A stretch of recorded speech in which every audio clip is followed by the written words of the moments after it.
Hari Om and pranams to the revered audience of Gurus, Mahamahopadhyaya Swami Tattvavidananda Saraswati Ji, Guruji Vinay Ji of WISDAM Foundation, Swami Sitapragyananda Ji, Swami Lakshmanananda Ji, Swami Sadashivananda Ji, Professor Dr. Nagaraj Ji of Indica, a Senior Director and Dean of IKS Studies, and Sri Srinivas Udupudi Ji, Director of Indica, guests, friends, and fellow seekers of this great Vedantic knowledge.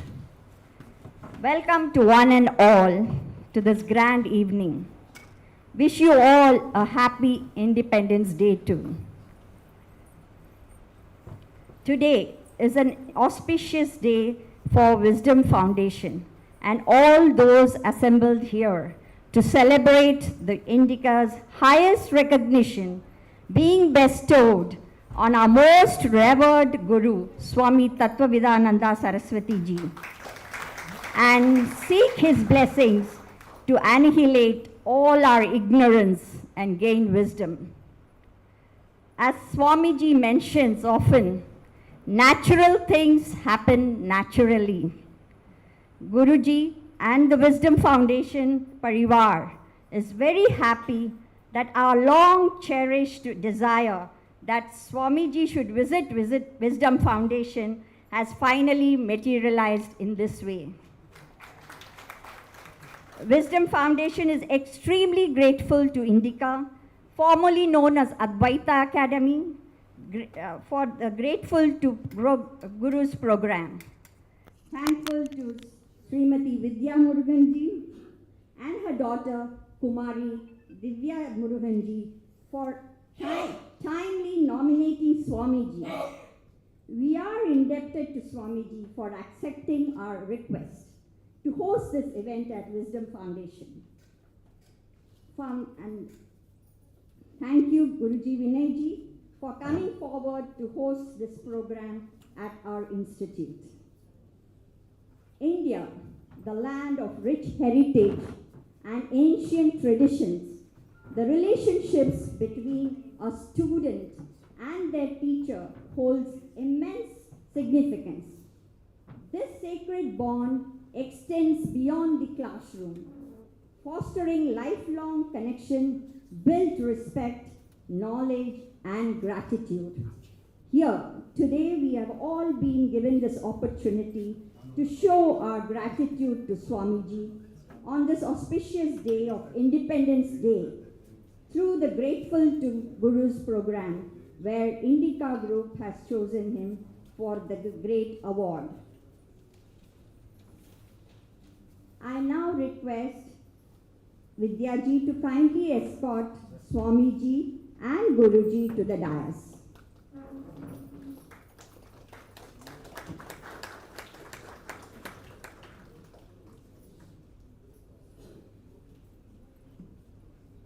Recording in progress.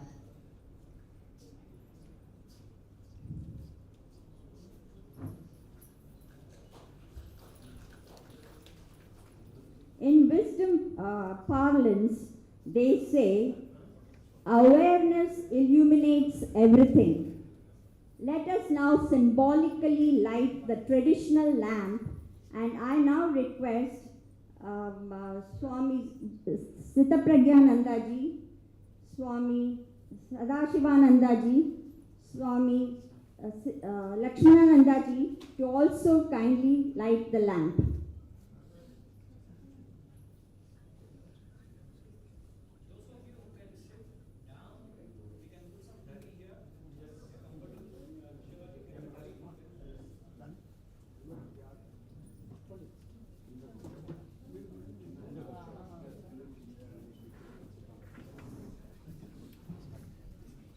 While the lamp is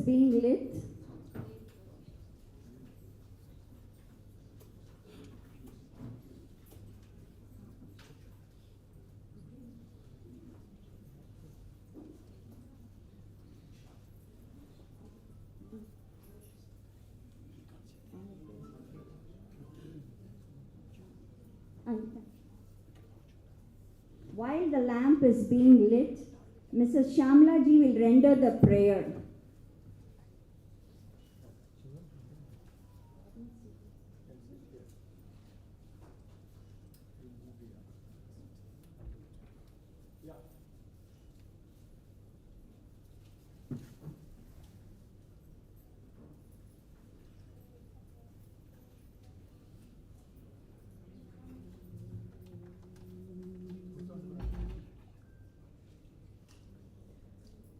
प्रणम्य शिरसा देवं गौरीपुत्रविनायकं भक्तावासं स्मरे नित्यम् आयुक्कामार्थसिद्धये।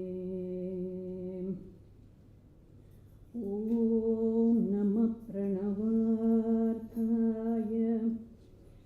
शुद्धज्ञानैकमूर्तये निर्मलाय प्रशान्ताय दक्षिणामूर्तये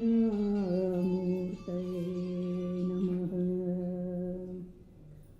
ॐ नमः प्रणवार्थाय शुद्धज्ञानैकमूर्तये निर्मलाय प्रशान्ताय दक्षिणामूर्तये नमः। गुरुब्रह्मा गुरुर्विष्णु गुरुर्देवो महेश्वरः गुरुसाक्षात् परं ब्रह्म तस्मै श्री गुरवे नमः।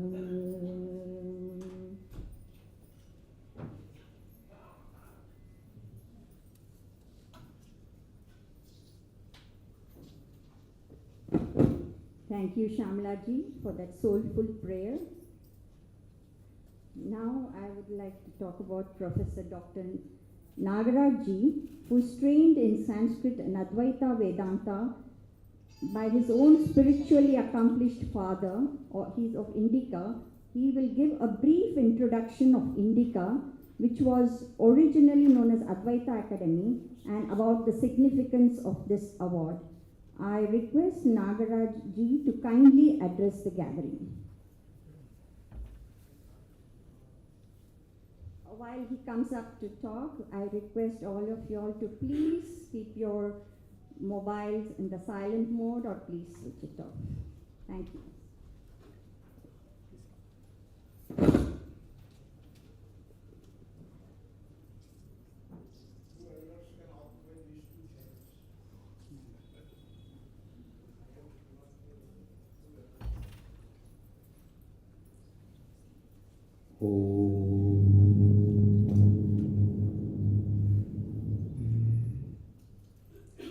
वटविटपि समीपे भूमिभागे निषण्णं सकलमुनिजनानां ज्ञानदातारमारात् त्रिभुवनगुरुमीशं दक्षिणामूर्तिमीडे जननमरणखेदच्छेददक्षं Namami.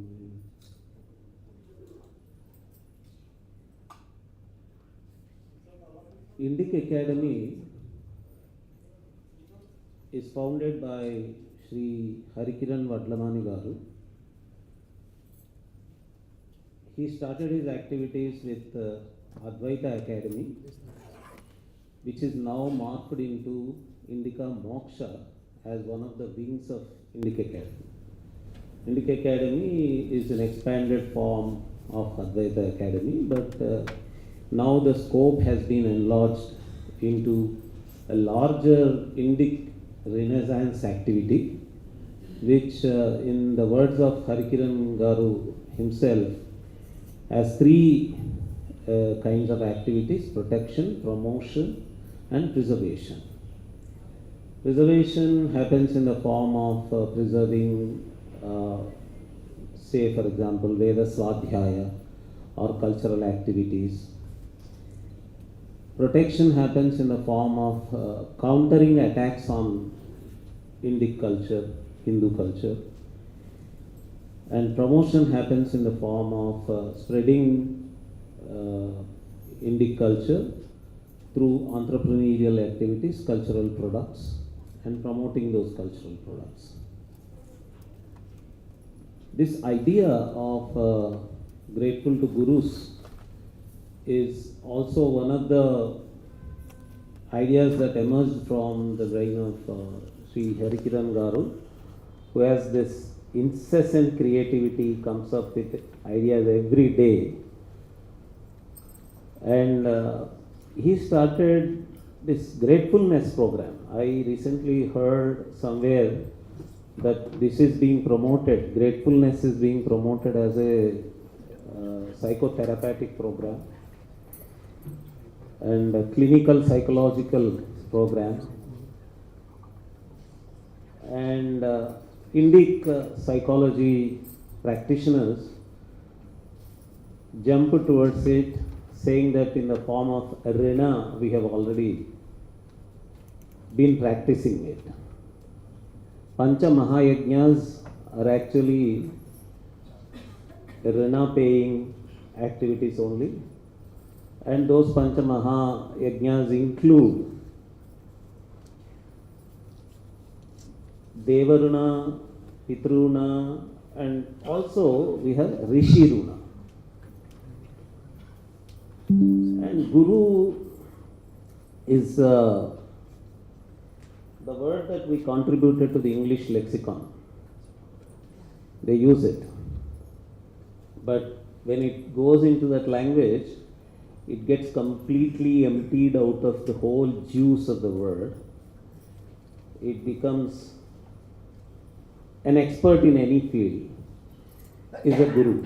He is a stock market guru. He is a gambling guru, casino guru, everyone. Stealing guru also. But guru cannot be that. Guru for us is, I frequently hear from my spiritual friends, they keep asking me, is not Sahasrara the place where Sadguru lives all the time? Is not Anahata the place where Sadguru has his abode?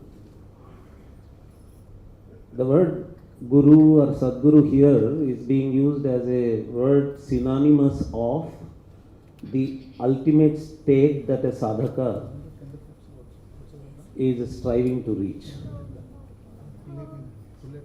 Guru is a state, Guru is a tattva, Guru is a spiritually attainable entity. For us it is that. And we see in all kinds of gurus this entity getting reflected in multiple forms. Vishwanath Satyanarayana Garu, the Telugu classical writer, he talks about two kinds of spiritual practice, in to out and out to in. And when you are looking at Kala Guru, Art Guru, or Shastra Guru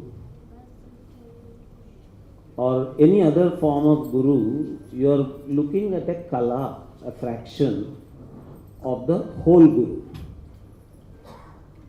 the whole Guru Tattva. What Indic Academy did is it included all these kinds of Gurus. This year, when we organized Grateful to Gurus program at different cities, in Chennai, in Bangalore, in many cities of India, this program was organized and many Gurus were honored. They include music Gurus, Natya Gurus, Shastra Gurus, and several different kinds of Gurus. But when we honor a Guru like Swami Tattvavidananda Saraswati Garu, we are coming to that whole Guru entity, of which these are kalas, these are all fractions, Kala Guru, Shastra Guru, and others are just fractions of the Sarva Guru. Because it is from here, it is from the Adhyatmika Guru that all other Gurutva starts. Adhyatmikata is where all the other sadhanas, Kala sadhana or Shastra sadhana, etc., they end and where they begin. The beauty of our approach is that beginning and the end are the same. So we start from the Tattva, Adhyatmika Tattva, and we end at the Tattva. And Tattvavit is with, the word with leads to Veda, and Tattvavit and Ananda coming from the Tattvavetritva is our Guru Garu, Tattvavidananda Garu. And Indic Academy is very proud of honoring such a Guru, great Guru, which is the best of the honors than honoring the other fractional sides of the Tattva like Kala Gurus or Shastra Gurus. I am personally very much happy that I have been associated with Swami Ji in his Purvashrama. We were organizing a program, an organization here at Hyderabad called Veda Vijnana Vedika, which was an organization initiated by some Arya Samaj people. And we used to organize talks, lectures on a given science in Veda in every month. And in Purvashrama, Swami Ji was, he started his talk with biochemistry in Sri Sukta. His Purvashrama career was also biochemistry, IDPL career. And he was speaking on biochemistry at that time. And later he contributed on many other aspects of different mantras and science in those mantras. And we organized a conference together. And I am so glad that that friend of mine is no longer there. He has taken a different birth. And in that birth, I offer all my wholehearted salutations to Guru Swami Tattvavidananda Saraswati.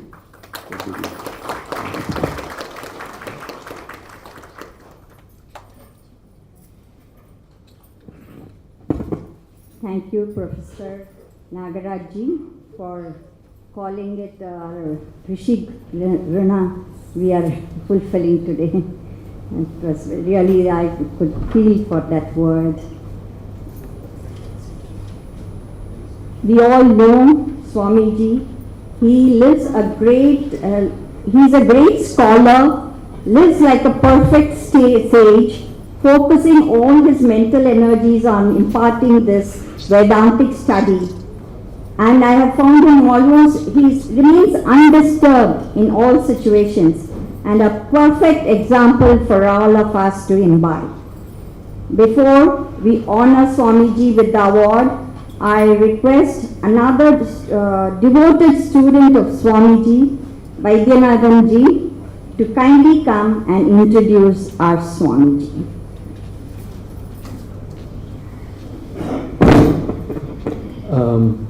I have been asked to introduce Swami Ji. This is something that is coming to me since last year repeatedly.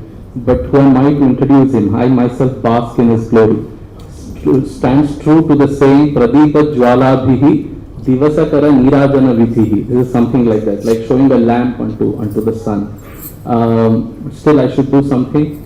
And there is a way of introducing Swamiji. Usually, we read out from a given a paper, and then that has things like he started his traditional teaching at a very young age, and then he went on to have a secular education.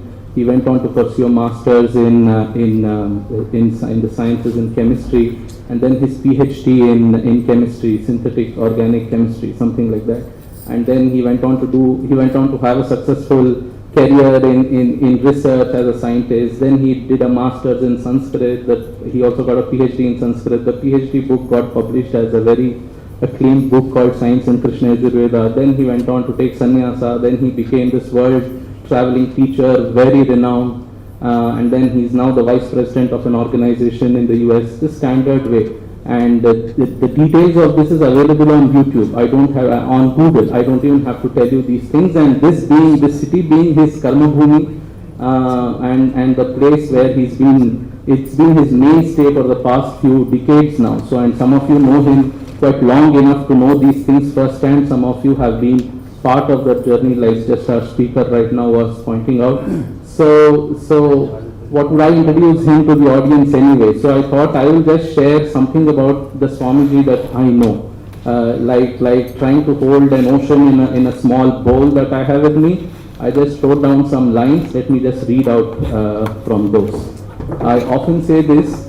Swamiji is, of all the people that I know in my life, he's the closest that comes to a celebrity, because he's so well renowned. And at the same time, he's so unassuming, with no center called I within him. That is something miraculous. Having so much fame around you, people literally wanting to worship you, and yet staying untouched by all that fame. That is something. That is the lack of a person called me within him. That is the introduction I give to Swamiji always. In fact, I often say, when people ask me, who is Swami TV, this person that you keep writing about, I say Swami TV is so great. He's so great that if he passes by from you, you will not even realize, oh, is this the Swami that you keep talking about? So he's that simple in his countenance, but so profound in his wisdom. So let me just quickly read a few lines that I have written here, since the formal occasion, so I have to say something. I have never met any other person who's as highly learned and yet as humble, approachable, and completely dispassionate as him. For all his learning, and like I said, he has 2 masters, 2 PhDs, and then he studied Veda, Vedanta, Vyakarana, all 3 under 3 great masters of his times. So he had that kind of an education also. For all this learning, he just passes off as a man next door. His Vidya, Vinaya and Vairagya cannot be exaggerated.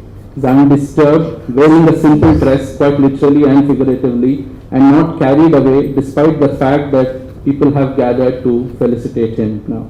It is difficult to write about or speak about Swamiji because his trademark is his simplicity. He's so simple in his living and in his dealings that any description of it fails to capture its spirit. 2 traits of his that one gets to see when we observe him closely is that he is very compassionate towards anyone who approaches him, and with everyone, including a person that he is meeting for the very first time. He immediately connects with them as though they've been knowing him for a very long time. Everybody who meets Swamiji comes back with a feeling, even if he's talking for 2 minutes, he comes back with the feeling that this person considers me the closest of all. Everybody has that feeling that I am Swamiji's closest, even if he's a stranger. But then believe me you, the state in which he stays is Samoham Sarva Bhuteshu Mamedveshyosti Napriyaha. That is where he stands.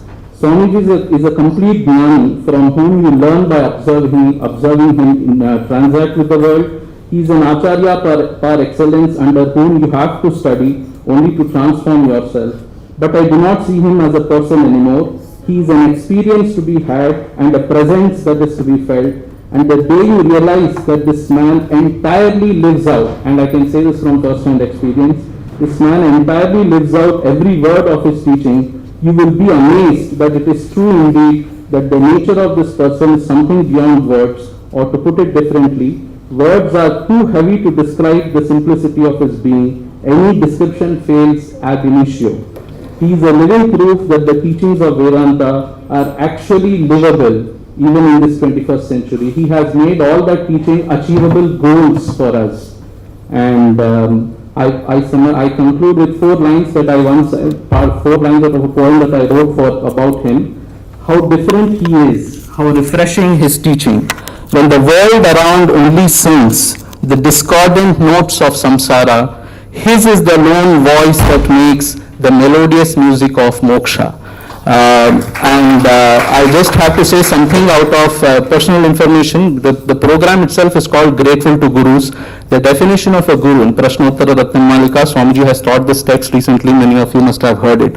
Ko guruhu adhikata tattvaha shishya hitarthaya udyata satatam. That is the definition. Adhikata tattvaha Swami Tattvavidananda, his name itself is Tattvavit. So what will I speak about? He is adhikata tattvaha.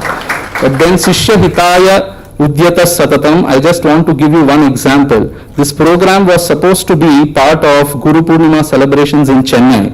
And when Swamiji got this email, he decided, he was wondering should he accept, and then he decided to accept the award. And then he thought, okay, he's going to be in Kakinada. How am I going to go to Chennai? He decided, okay, let me go, but he has to miss a class. So he thought, let me just miss a class. Not one day, just miss one class. So that immediately after morning's class, he would somehow take a flight, go there, evening or in the night, take a train, come back in the morning early, and then take the next morning's class. This is what he thought and he planned. But the moment he was told that it can be done in Hyderabad too, he immediately cancelled those tickets and all that. Just why? Only because he doesn't want to miss a class. That is Swami TV.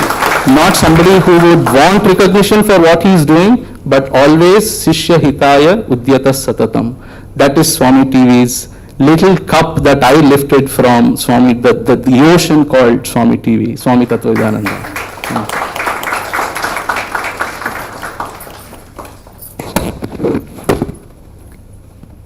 Thank you, Vaidyanathanji. You have echoed all our feelings. We all feel the same about him. And that was a lovely poem on Swamiji. As the auspicious moment unfolds, I request Srinivasji, Vidyaji and Divyaji to please come forward to felicitate Swamiji.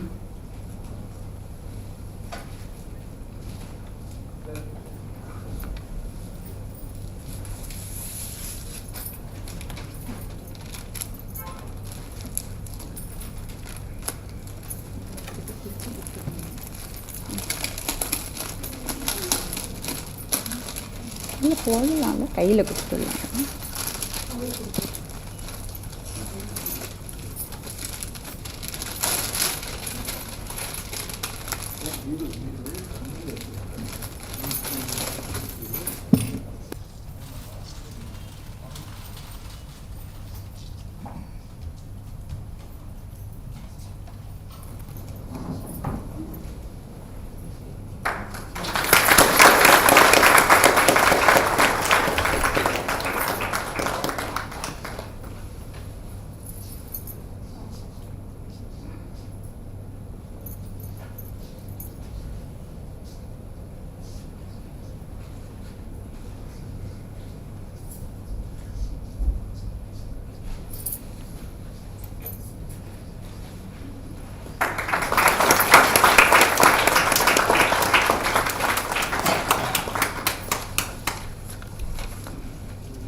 Thank you, Swami Ji, for giving us this honor to felicitate you.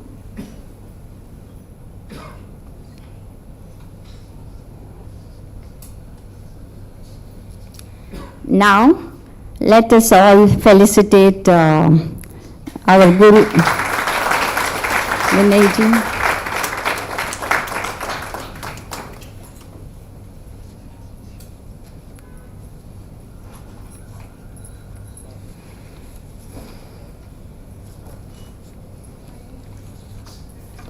Thank you, Srinivas Ji, Vidya Ji, and Divya Ji.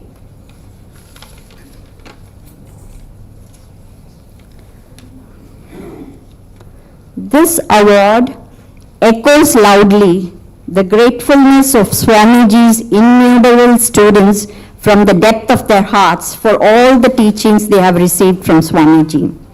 In this context, I would like to mention that we have amongst us Swamiji's students who are themselves taking classes based on his teachings. And we have a few Swamiji Tattvavidananda Ji, where self and Seturaman Ji were attended his Live as a Yogi Challenge program in retreat in Rishikesh. That was a wonderful program at the Dayanand Ashram in September 23. And he was actually in the Purvashram, he was a software engineer, and he did his course in Sandipani and Dayanand Ashram in Rishikesh. He took sannyas diksha from Swami Tattvavidananda Ji. And similarly, we have Swami Lakshmanananda Ji. He was also a banker and very student of nearly 25 years of Swamiji. And in the last retreat, he also took sannyasa diksha from Swamiji. Then we have Swami Sadashivananda Ji. He stayed 10 years in Vanaprastha Ashram in Varanasi, listening to Swamiji's talks, and he also was initiated to sannyasa by Swami Tattvavidananda Ji.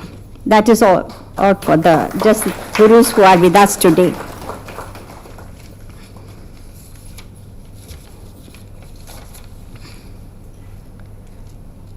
Now we'll have a few students to share their thoughts on Swamiji and their experiences both in Telugu and English. I request Dr. Sharma Ji to please come up to the dais and share his thoughts in English. Thank you, Sharma Ji.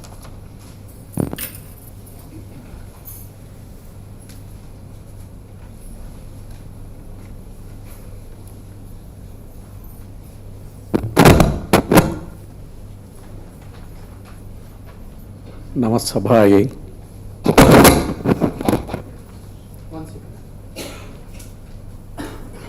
Card number 3264 should be. Card number 3264. 364? 3264. Sorry, there is a small interruption. The car number 3264 is standing in the way and it has to be removed. Kindly, anybody's car number with that name? Thank you.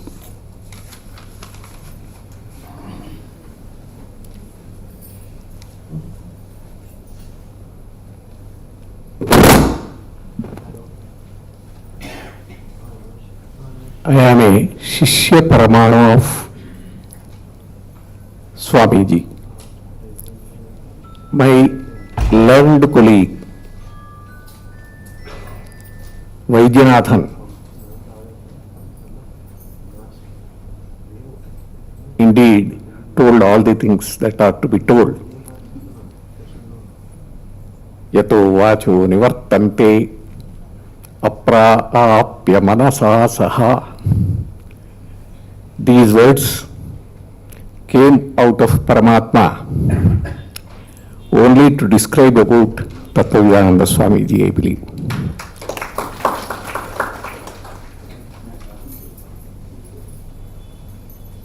A mention was made about the devotion that psychologists, clinical psychologists, psychiatrists, etc. have towards Swami Ji.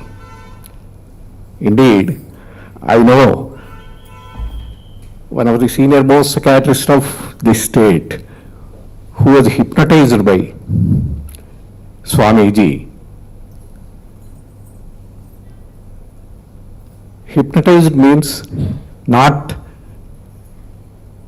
just the hypnosis, but psychologically getting subdued, losing one's identity, and becoming a devotee of Swami Ji.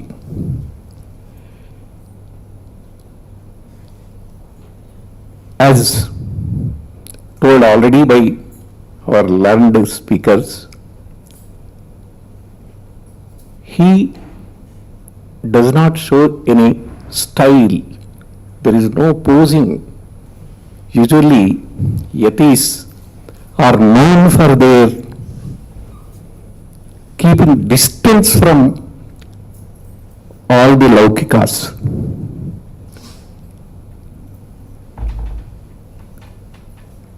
As Vaidyanathan already said, Samaha, Swamiji is Samaha. He does not have any discrimination about caste, creed, gender, all those things.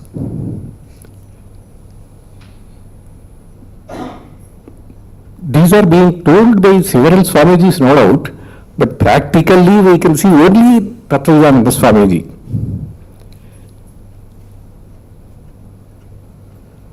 There is a paper on Sanskrit effect by James Hargel. Maybe his childhood studies about Veda and Shastras in the traditional way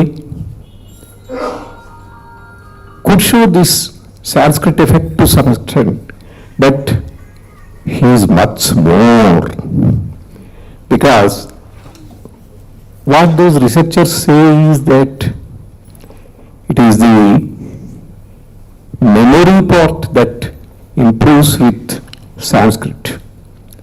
But his abstract thinking is such a wonderful thing that even psychiatrists have to learn about psychiatry. Chemists have to learn about chemistry, and so on and so forth.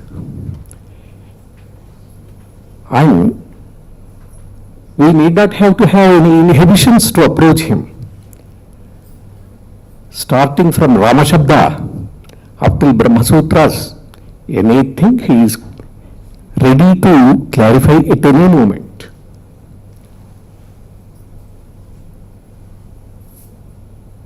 Indeed, people who have the exposure to him at least once in their lifetime are very fortunate.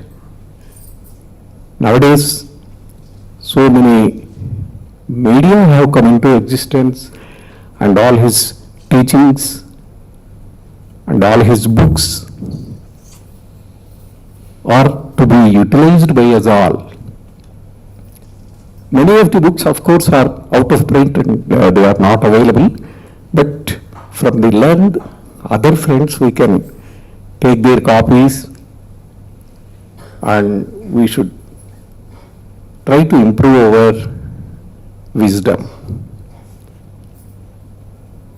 ఆ భాష తెలుగే కానివ్వండి, సంస్కృతం వా భవతు, may it be English, let it be any language that has no limitation. Languages have no limitation for him. In all the languages, he can express all his thoughts lucidly. And more than anything, the scientific way of approach towards Veda and Vedanta I could see in him alone. Even though I said that I am only an atom, he respects everyone, including me, by telling that I am his satirthya.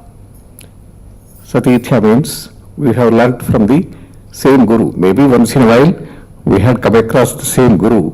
That is different, but his way of respecting the other atmas as he himself is a wonder, really.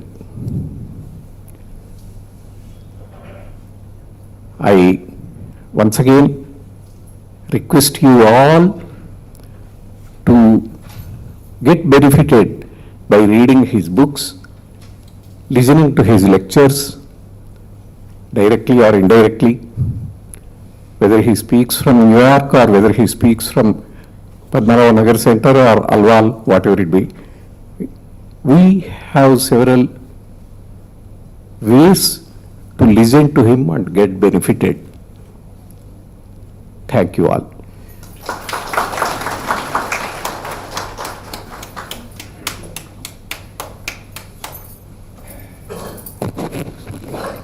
Thank you, Dr. Sharma ji. That was very deep experiences you had with Swami Ji. It was nice to know about all that. Now we have Srimati Vidya ji, who has, because of whom today's whole function is going on here, nomination of Swami Ji and Indica having come forward to give the Grateful to Guru's award. Now she'll talk a few words, and later I would also like to introduce, I forgot to mention about Srinivas ji of Indica and Dr. Anuradha ji of Indica. They are very active members. He's an Srinivas ji who came up to felicitate Swami Ji. He's an independent researcher with a deep interest in cultural studies. He heads a software firm in Hyderabad, and equally talented is his wife, Ms. Dr. Anuradha ji. He has a doctorate in human genetics and heads Gene Tech, a genetics diagnostic laboratory which pioneered genetics epidemiology applications in India. Sorry for that.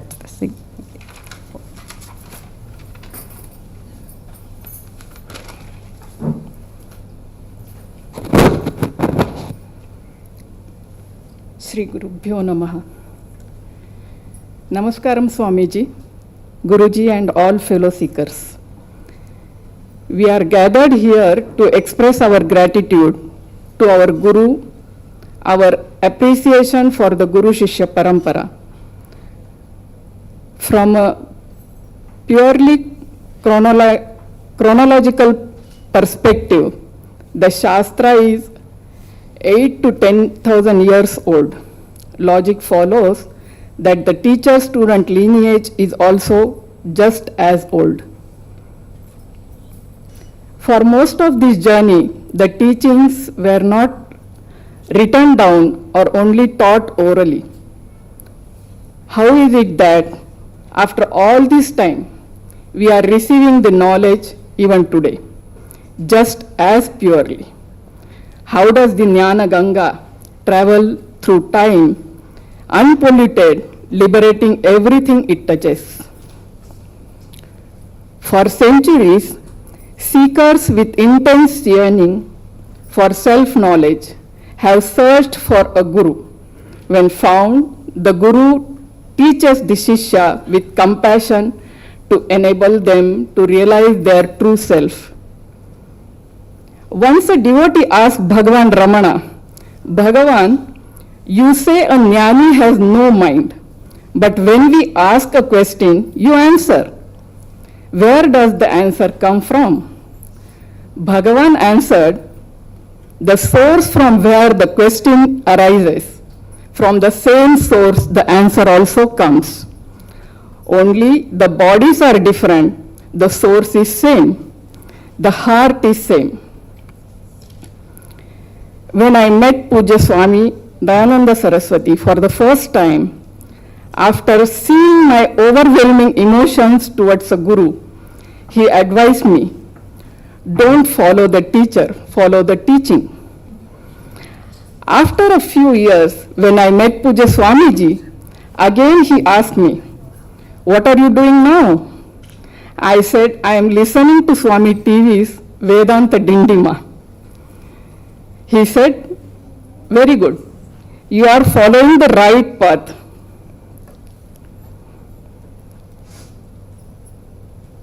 Swami TV gave me a new dimension to my existing understanding of Vedanta and myself. A Shishya needs great courage to enter the spiritual path. It is the courage to encounter one's own figurative death. In Swami TV's word, die for your memory.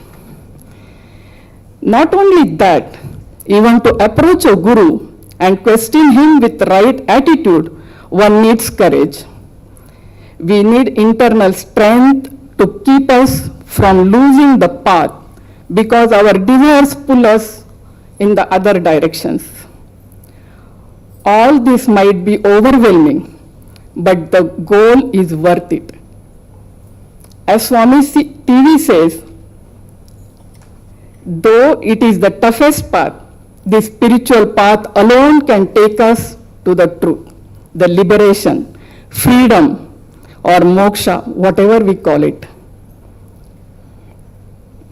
Freedom from shackles of dependence, freedom from non-self, from me and mine. When we commit ourselves to the ultimate liberation, we become truly independent, truly free. This is a lone journey. Swami TV's words have always given me the courage to look within and to look closely, ever trying to know the Tattvam, to be the Tattvam. Tattvavid Tattvam eva bhavati. So I am on that becoming Tattvam path. My words may not convey the meaning. I hope they convey the bhavam behind it. I am thankful to Indica Academy and WISDAM Foundation for the opportunity to express my gratitude to Swami TV. Thank you very much.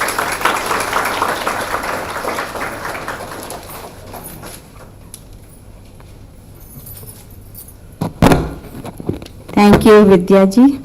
That was from your heart. You spoke with all your feelings, and we could all echo the same feelings too, I think.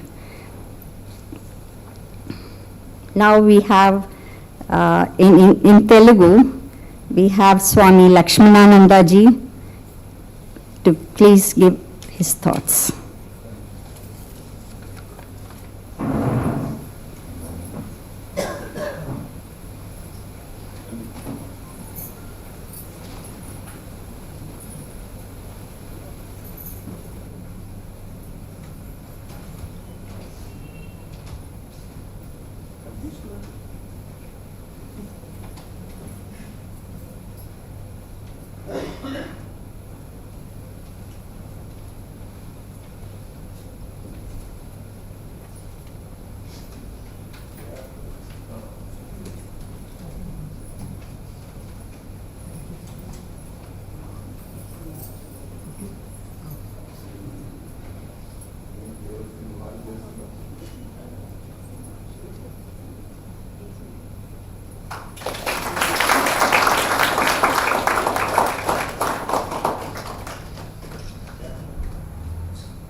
సభలో వేంచేసి ఉన్న మహాత్ములందరికీ, ఆడియన్స్గా కూర్చున్న సాధకులు, వేదాంత విద్యార్థులు, స్వామీజీ శిష్యులు అందరికీ నమస్కారాలు. మనకి తొలి గురువు సదాశివుడు, ప్రేయర్ చేస్తాం కదా, సదాశివ సమారంభం శంకరాచార్య మధ్యమం. శంకరాచార్యుల తర్వాత విద్యారణ్య స్వామి, తర్వాత శ్రీరామకృష్ణ పరమహంస గురుదేవులు, వివేకానంద స్వామి, స్వామి రామతీర్థ, ఇటువంటి మహాత్ములు. దక్షిణ ఉత్తర భారతదేశంలో కబీర్ మహాశయుడు, తులసీదాసు, ఇటువంటి వాళ్ళు. మన రామకృష్ణ పరమహంస వారి సాంప్రదాయంలో 16 మంది శిష్యులు, శారదామాత, వీళ్ళందరూ కూడా మనకి ఒక వరవడినిచ్చారు. వాళ్ళందరూ కూడా గురువులంటే మన ఆధ్యాత్మిక జీవితం, సత్యాన్ని జీవితంలో అవగతం చేసుకుని, అర్థం చేసుకుని అవై జీవించారు. పాఠాలు చెప్పలా, వాళ్ళ జీవితమే పాఠం. అటువంటి జీవనం జీవించి వాళ్ళు చిరస్థాయిగా మన సమాజంలో నిలిచిపోయారు. అటువంటి సాంప్రదాయంలోనే స్వామి యోగానంద, రామకృష్ణ గురుదేవుల శిష్యుల్లో ఒకరు స్వామి యోగానంద, వారి శిష్యుడు స్వామి శివానంద. స్వామి శివానంద గారి శిష్యులు మన తపోవని మహారాజ్, చిన్మయానంద మహారాజ్. చిన్మయానంద మహారాజ్ శిష్యులు దయానంద స్వామి వారు. దయానంద స్వామి వారి శిష్యులు మన తత్వవిధానంద సరస్వతి స్వామి. ఆ సాంప్రదాయానికి అంతటికీ మనం ప్రతిరోజు తలుచుకుని నమస్కారాలు చేసుకోవాలి. ఎందుకంటే వాళ్ళు టీచర్స్ అంటే పాఠాలు చెప్పలా, జీవితాన్ని చూపించారు. జీవితంలో ఆ సత్యాలను జీవింపచేసుకున్నారు. సత్యాలను మనకి ఇలా జీవించవచ్చా అని. ఒకసారి పెద్ద స్వామి వారి దగ్గరికి, చంద్రశేఖర సరస్వతి స్వామి వారి దగ్గరికి ఎవరో సమాజంలో ఉండే ఒక పెద్ద మనిషి వెళ్ళారు. వెళ్ళి, స్వామీజీ నేను ఆశ్రమానికి కొంత డొనేషన్ ఇస్తాను అని వారు ప్రపోజ్ చేశారు. చేస్తే స్వామీజీ అన్నారు, నీకు ఎంతమంది కొడుకులు ఉన్నారన్నారు. ఎంతమంది పిల్లలంటే 4 కొడుకులండి. ఒకళ్ళు అమెరికాలో ఉన్నారు, ఒకళ్ళు ఫ్రాన్స్లో ఉన్నారు, ఎక్కడెక్కడో ఉన్నారు. నీ కొడుకుల్లో ఒకరిని వేదాంత విద్యకి పెట్టినట్లయితే అది ఎక్కువ సేవ చేసిన వాడు అవుతాయి. డబ్బు ఎందుకయ్యా, మాకు డబ్బు ఇచ్చేవాళ్ళు చాలామంది ఉన్నారు అని చెప్పారు. అలా తల్లిదండ్రులు ఒప్పుకోవటం పెద్ద సమస్య. ఆ చిన్న వయసులో ఈ జీవితం వైపు ఆసక్తి కలగడం మరింత సమస్య. అటువంటి ఆసక్తితో వారు జన్మించారా అన్నట్టుగా జీవించారు. ఎందుకనంటే వారు మహావిద్వాంసుల దగ్గర చదువుకున్నారు.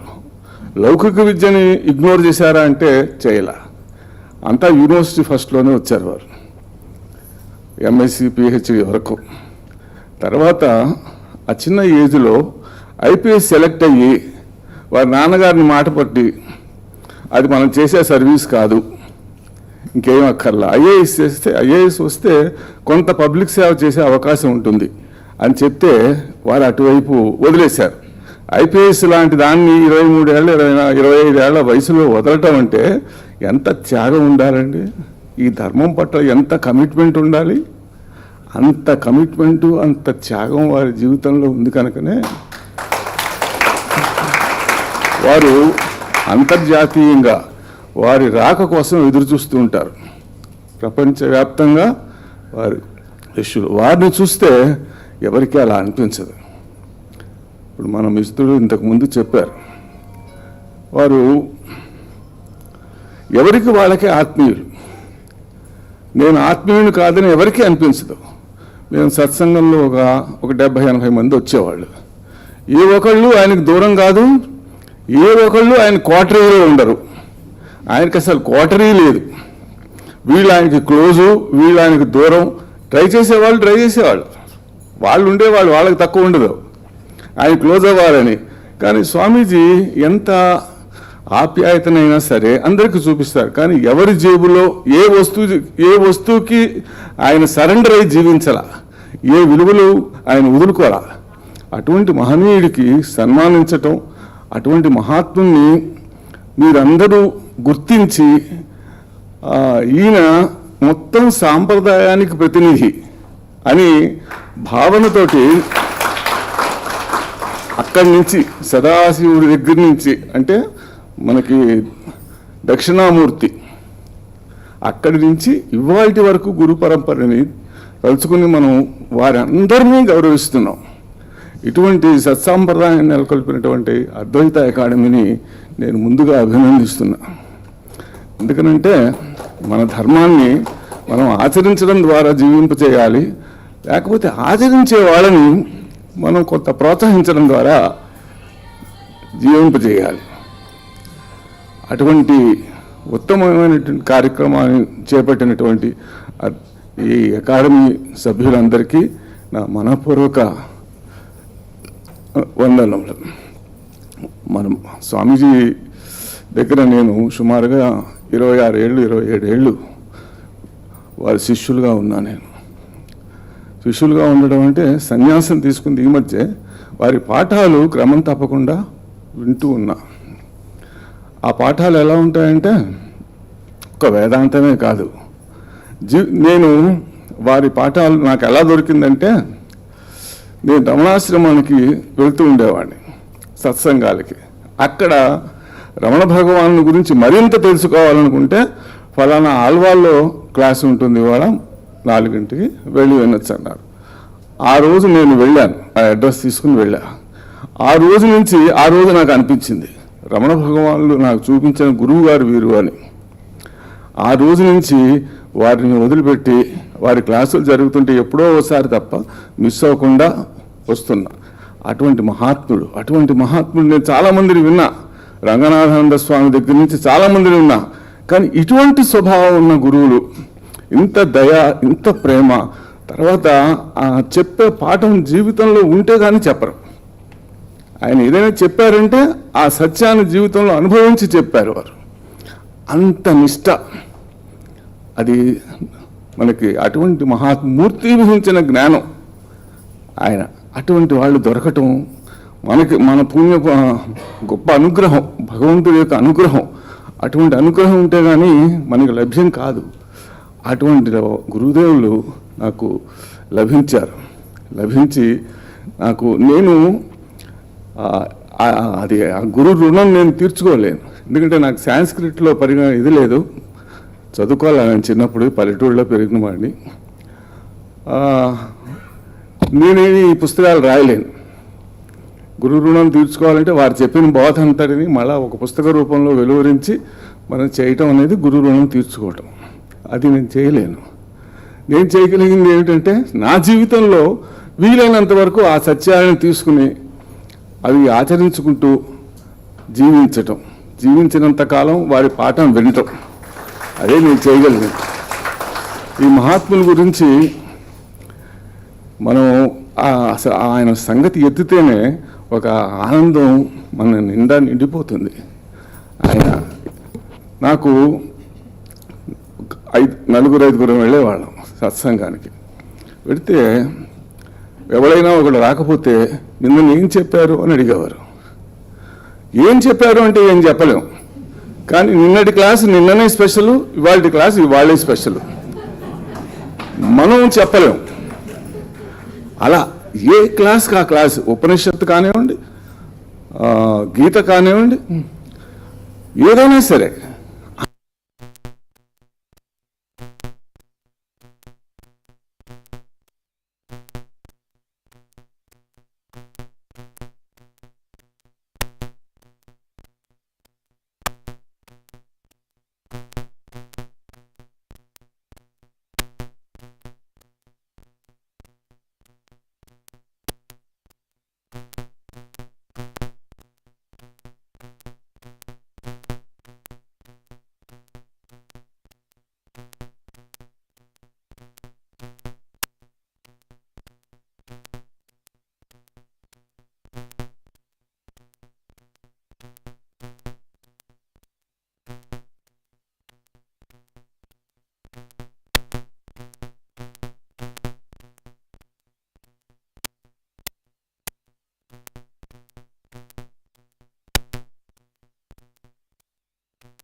Stitaprajnananda ji, Swami Lakshmanananda ji, Swami Sadasivananda ji, and Indica directors, distinguished guests, invitees, seekers of Vedanta and dear friends. Ours is a very small growing community of seekers of Vedantic knowledge. The truth, we are all very keen to annihilate our ignorance and gain wisdom. Today, all of us have assembled here to celebrate most deserving and overdue recognition being bestowed on our Guru Mahamahopadhyaya Swami Tattvavidananda ji and seek his blessings to expedite our Vedantic journey. I had the pleasure of attending with my wife Vasanta the first retreat conducted by Swami Tattvavidananda in Rishikesh, and I had the good fortune of witnessing Swami Lakshmanananda ji's getting his sannyasa diksha from Swami Tattvavidananda ji at Rishikesh when we attended Dasasloki retreat. I understand we all have three peaks of happiness in life. First peak is achievements in samsara. Second peak is fulfillment. First peak is fully selfish. Second peak is fulfillment due to meaningful life of service and sacrifice. That is unselfish. Third peak is enlightenment, that is selfless, getting realized. I was wise enough to break my first leg of journey at the age of 63 in 2013, and in the course of my second journey from 2013, while engaged in seva and service activities, thanks to Jaya Ramanji, I got introduced to Guru Vinayji, whom I took the courage to approach and express my desire to learn Bhajagovindam one-to-one. He readily agreed to teach me twice or thrice a week, subject to I do mananam early morning 4 to 6 a.m. I had no choice but to accept the condition. My wife Vasanta and Shivaji and Jayaraman joined this course midway. I attended classes for at least 6 months. There is a lot of similarity between Swami Tattvavidananda ji and Guruji because they don't rush with the verses. They take a lot of time to teach a single verse, the lot of applied philosophy. Diligent mananam transformed both of us. It was an eye-opener. We realized how ignorant we were. What I primarily learnt was have possessions but not be possessive, have objects but don't be slave to objects, have love for kith and kin but don't get attached to them. In fact, I got little sort of a contentment and I was able to relate to money better. And Guruji, Vinayji always says we should be net giver and not taker. And we, thanks to the knowledge and wisdom we gained through Bhajagovindam, we became little more and more giver. Guruji was inducted into Gurukul Vedanta Academy at the age of 16. Here I would like to recognize the presence of Guruji's father, D.V. Rao Garu. Sir, Mr. Mother unnarandi? Lera. And Vijayama, who is the spouse of Guruji, and he attended Gurukulam for 5 years at Vedanta Academy, Swami Pathasarthi, and then he was posted in Hyderabad for 2 years and Malaysia for 15 years on behalf of Vedanta Academy, and then Hyderabad, he returned and started the Wisdom Foundation. It is about 6-7 years old. His advice to seeker is only purpose of human life is to realize who you are and quest for the true nature of yourself and have longing for realizing self.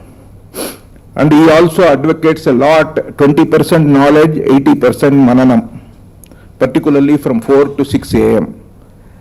He advocates seeker to be a giver and not a taker, and he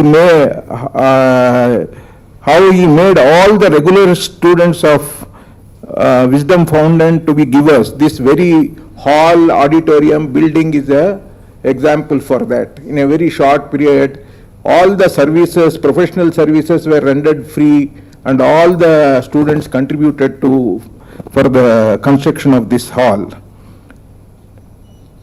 His unique course is, he has a course for students, school students, 11th class, 12th class and college students.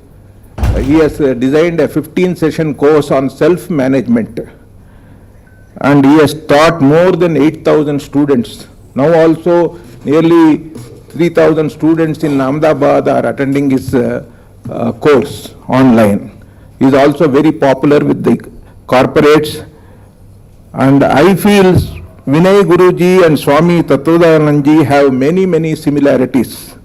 Both are dynamic, very good at communication, have got great clarity on the subject, both are interactive, both have committed students for more than 2 decades, both are very frank and outspoken, both focus on applied philosophy, how to face challenges of samsara and keep evolving. Both strongly advocate to know who you are and have longing for mumukshatvam. And I am very fortunate to have both the Guru Swami Tattvavidananda. You will be surprised. I came to myself, Vasanta, we attended a week-long co-part of Brahma Sutras course in Sailorsburg, where we could meet Vidya Muruganji also. I was amazed. See, here in Hyderabad, we find very difficult. Average attendance in such classes is not more than 20-30, or in online also, including online, 50. There, when I went to Sailorsburg, it was a 6 weeks course. You will be amazed, there were 120 students. And I was surprised, there were 20 white people who have come all the way from Brazil, Australia, Europe and the entire US. And I came across 20 doctors. I talked to them. Each one of them make $1 million every year. And they have taken 6 weeks, and this is the 8th year they are attending his course. And all of them, I am amazed. Even you will be surprised, those who of you attended here recently, a few months, 6 months back, his course on Dasasloki, there were a series of 5 Swami Acharyas. The capacity advised was 120. You will be surprised. The moment the course was announced, 250 registered for him within a week's time. And they had to stop at 200. And he was going on, and he even told us not to come. We said, we never attended your course, a retreat, full retreat. We wanted to come, and we made it. There again, you will be surprised. I saw 20, Vaijananji was also there, 20 people who attended his Dhammapada in Ramana Kendram in Delhi. They came all the way to Rishikesh. They are all again from Brazil, Europe, and all. They just came to India to attend his course. Even Vidya Muruganji, she doesn't understand Telugu. She goes all the way to US. This year also she is going to attend his 6 weeks course. So so it is very appreciable. This community is growing. We need not feel very small, this growing, but incrementally this community is growing, and we all are here in this because we are at peace, we are happy, we are contented, and I bow down to both the gurus for the knowledge and wisdom being given to us. Thank you all.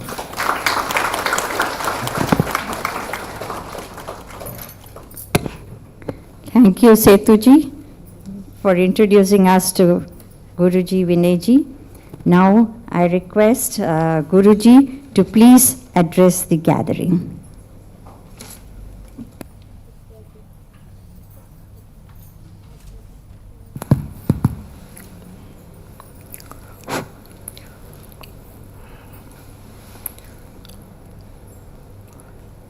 Hari Om, Swami Ji.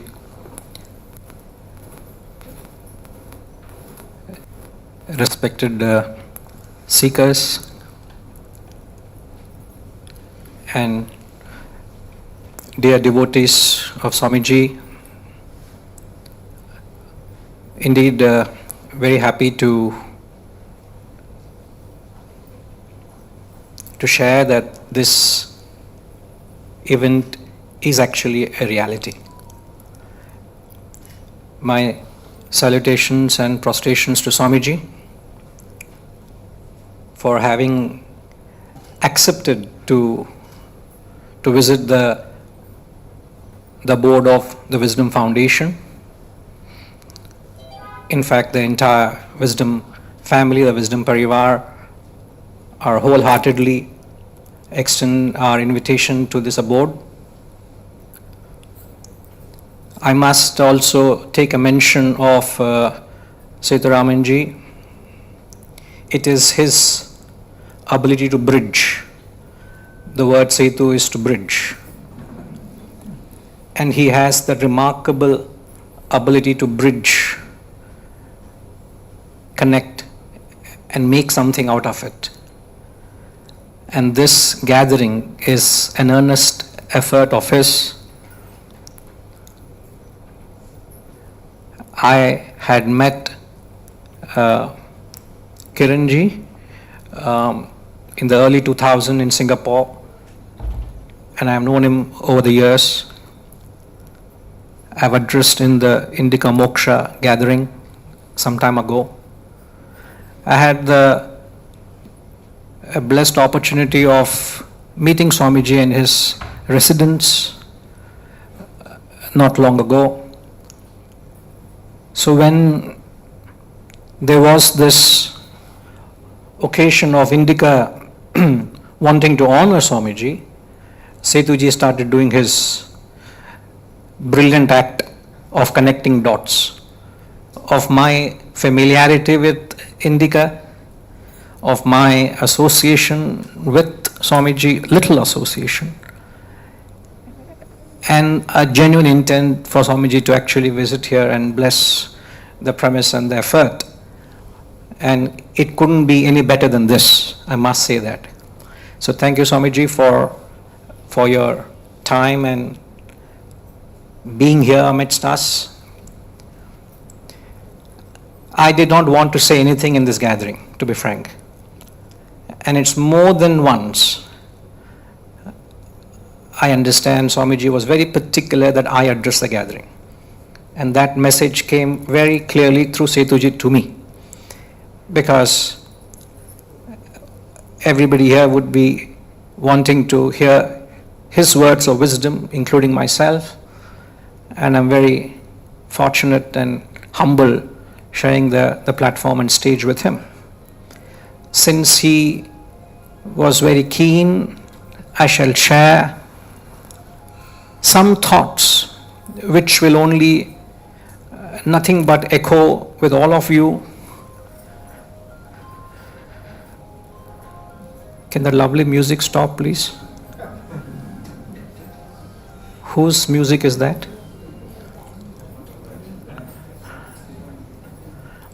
Thank you.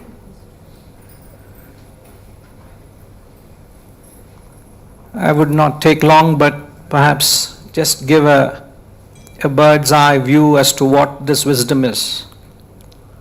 So if you look at humanity at large, everybody is running behind two things in life. Everybody is trying to constantly keep acquiring,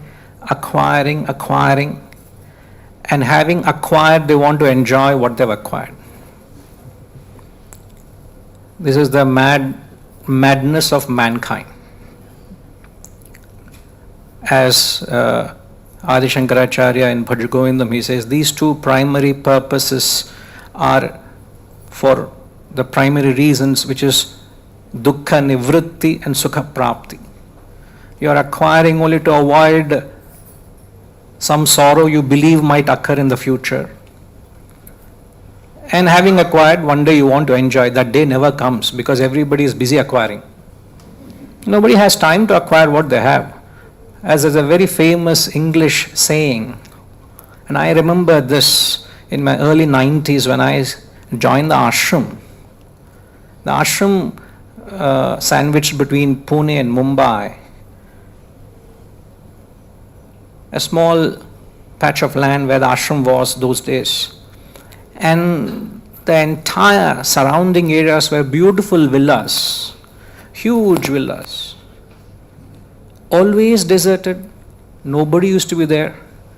And we used to see our boys' hostel compound wall was right behind those bungalows.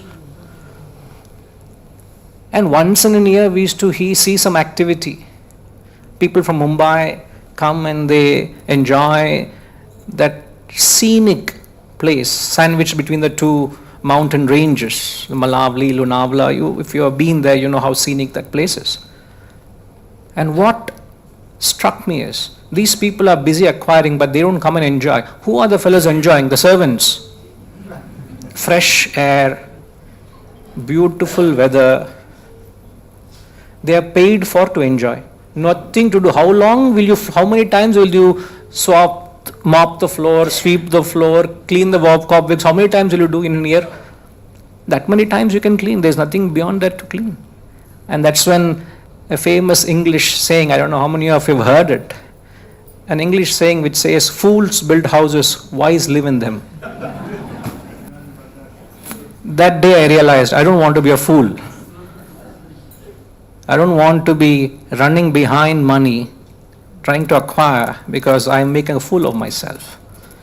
Because the first step of spirituality is realizing that there is no contentment, there is no satisfaction in that pursuit. You all have far greater experience than me, and I don't have to tell that to you. But the moment you realize that there is no satisfaction, that very moment you turn inward. Spirituality is an introverted journey. And the moment you turn inward, there is a guru waiting for you.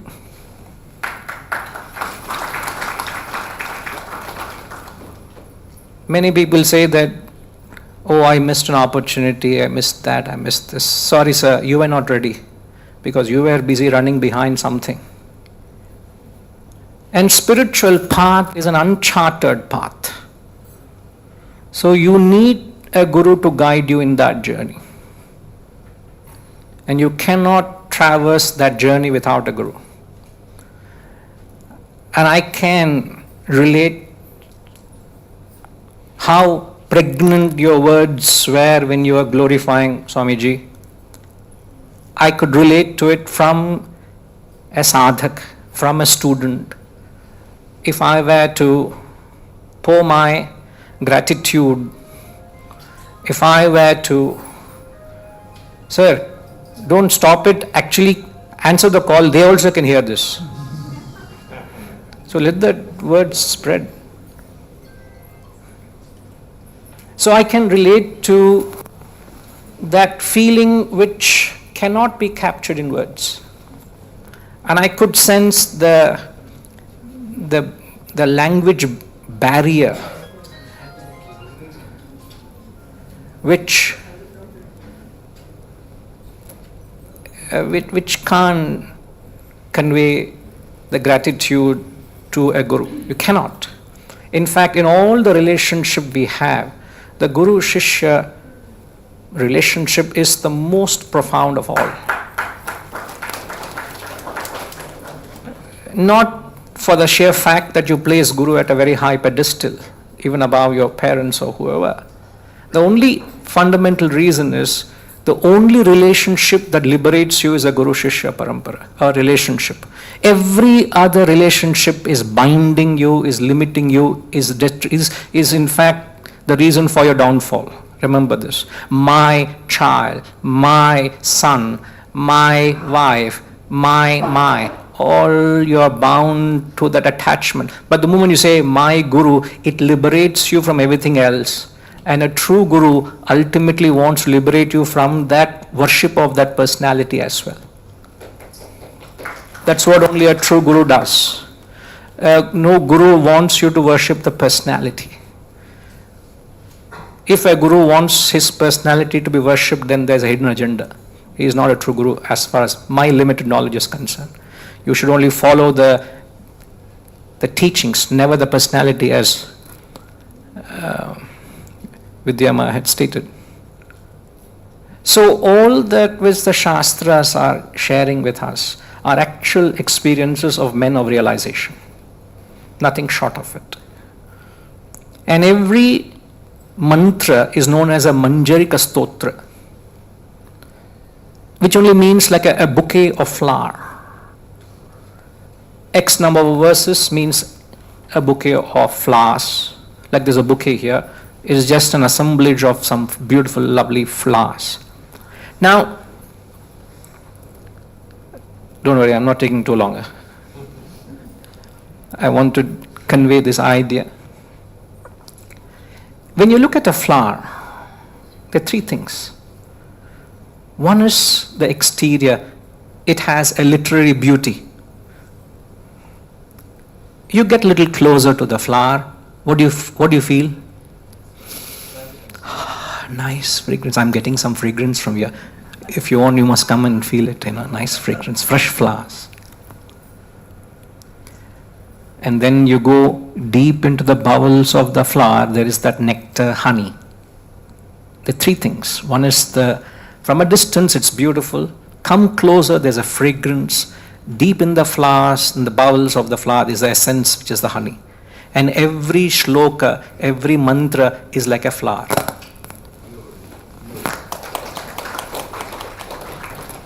So when you approach the Shastras, what do you see? From a distance, you see the beauty. You see how melodious the shlokas are, how the Vedic chanting is so elevating, is so soothing, is so appeasing. The Sanskrit language is such a beauty that you may get lost in the language itself. That's what the famous words, the chorus by Adi Shankaracharya, he says, Bhaja Govindam, Bhaja Govindam, Govindam Bhaja Mudhamate, Samprapte San Nihite Kale, Nahi Rakshati Dukran Karane. So vast majority of spiritual seekers are lost in the exterior, mere language or the mere melody of the Shastras. That is like admiring the beauty of a flower from a distance. Some go beyond the literary beauty and get into the fragrance of the Shastras. What is the fragrance? The fragrance are the tools of applied philosophy. How this knowledge tells us how to get along with life. All that you're complaining in life are mere pinpricks of life. If I take a pin and prick you, you do feel that prick. The biggest problem that you have in life is a mere pinprick. So the moment you get into the fragrance of the literature, the Shastras, you feel all the problems disappear. But then the real seekers go into the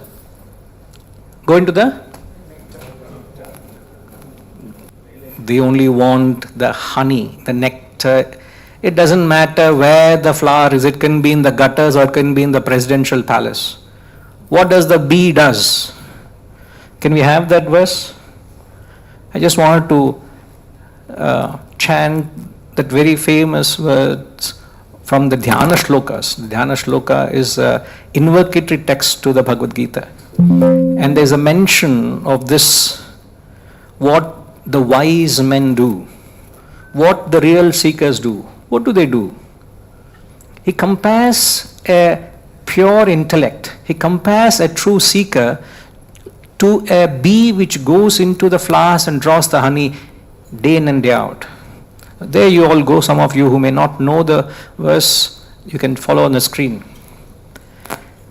Parascharya saroja mamalam Geetarthagandhotkatham Nanakyanaka kesaram harikadha Sambodhana bodhitam.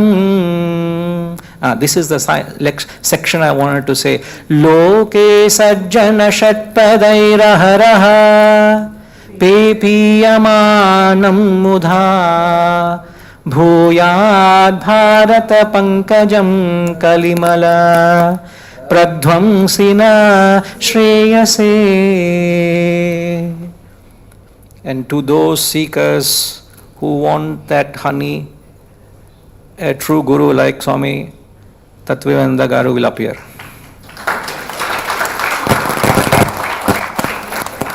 So all you need to do is, you must be ready for it. A knowledge will come, a guru will come and transform you and give you the real purpose of life, which is to realize thyself. If you are interested in anything other than that, as the Shastras say, Mahati Vinashti, it's a supremely great loss. You don't know what you're missing. Again, I have no words to thank Swami Ji for being here, and thank one and all who have taken the time to make this evening a very memorable for all of us. And I would say, please hold on for the real speech which follows. Thank you. Hari Om. Thank you, Guruji, for enlightening us about a true Guru with your famous rendition of the Bhajagovindam and the Dhyana Sloka. Thank you, Guruji. Now, I think, like Guruji said, we're all waiting for Swami Ji to give his talk. I request Swami Ji to kindly address the audience. Om Shri Gurubhyo Namaha.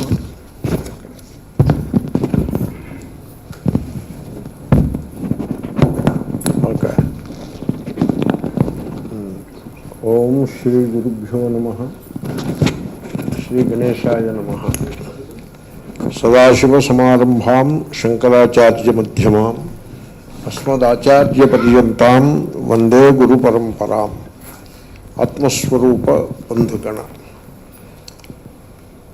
I am filled with a sense of joy and gratitude for all the nice words spoken by many of you, and I am grateful to the Advaita Academy for giving this prestigious award to this Swami, and friends Shivakumar, Shri Udumudi, Srimati Kavita.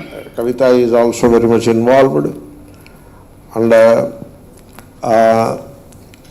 Vidya Murugan Ammagaru, and the young lady Divya Murugan, Shri Nagaraj Ji. All of them were involved in making this function the way it happened till now.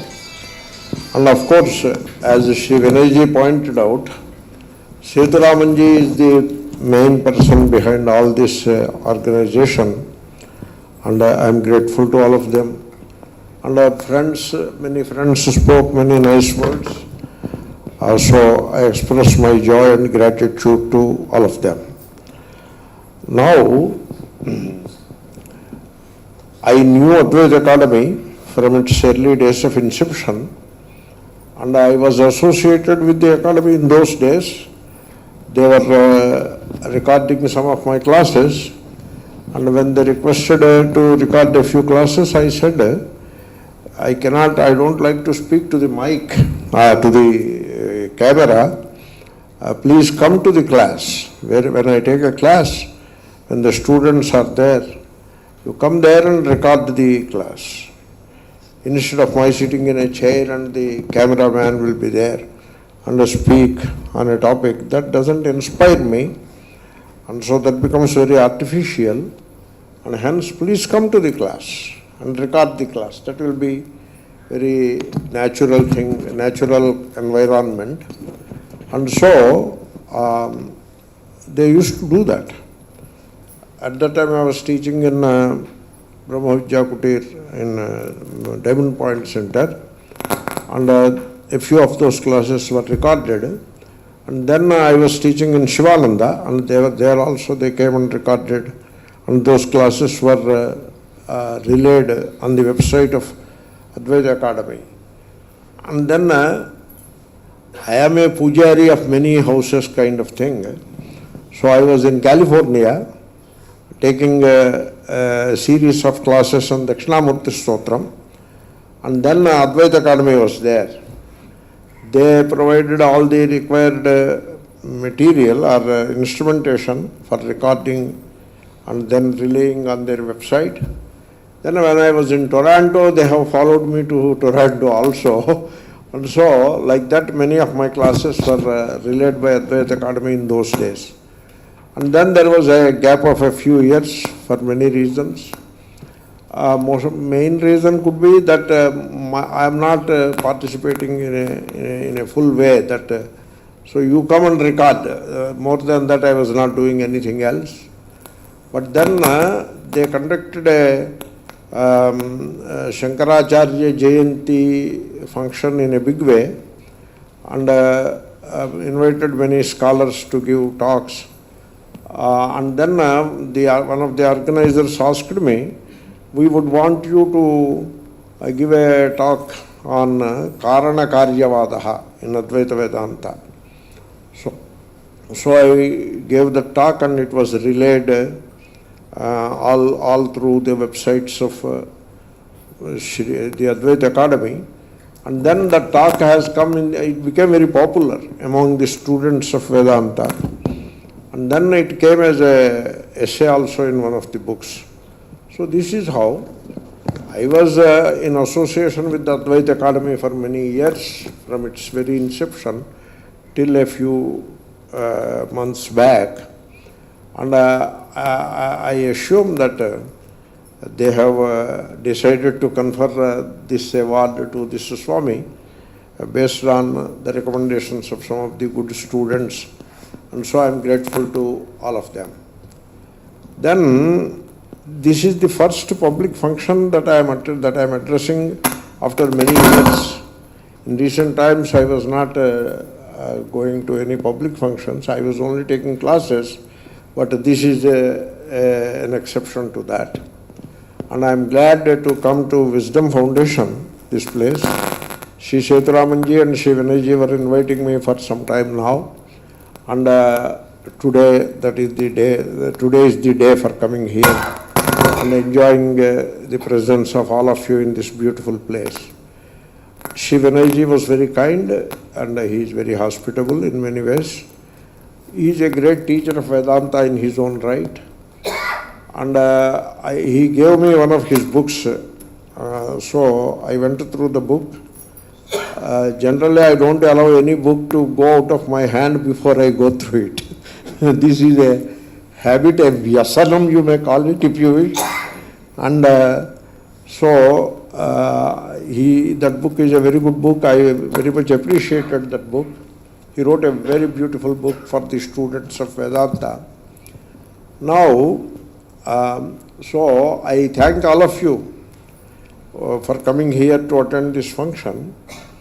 In fact, my nature is, or my habit or my nature, it is very natural to me, very spontaneous, that I look upon people as friends, not as shishyas. The word shishya, if there is one shishya in this world, that is me. So, and I did not do it. Maybe one can do it, nothing wrong in it, but somehow I am telling you frankly, the word of the heart I am telling you, in this consciousness, the word Guru to this Swami, it doesn't exist. I put it in a very roundabout way like this is the nose kind of thing. I do not consider myself as a Guru. That is what I wanted to say. So that is all I wanted to say. So, but still, in a given context, some gauna prayogaha, it can be done. And so the Advaita Academy people have given the title to me and then awarded the title also. So I am grateful to them. I am guided by one great message by Swami Ramsukhadas Ji Maharaj. I used to attend his satsanga in Rishikesh, and he said, "Jo sabko guru manta hai, wo hi guru ho sakta hai." He said like that he used to say. Therefore, and I was also inspired by the Dattatreya Gita, which I used to teach in those days, from Uddhava Gita, which is part of Ekadasha Skandha of Srimad Bhagavatam. So Dattatreya Maharshi, he says he has learnt many things from many people. Even from a concubine called Pingala, he has learnt something. And from a meat seller, he learnt something.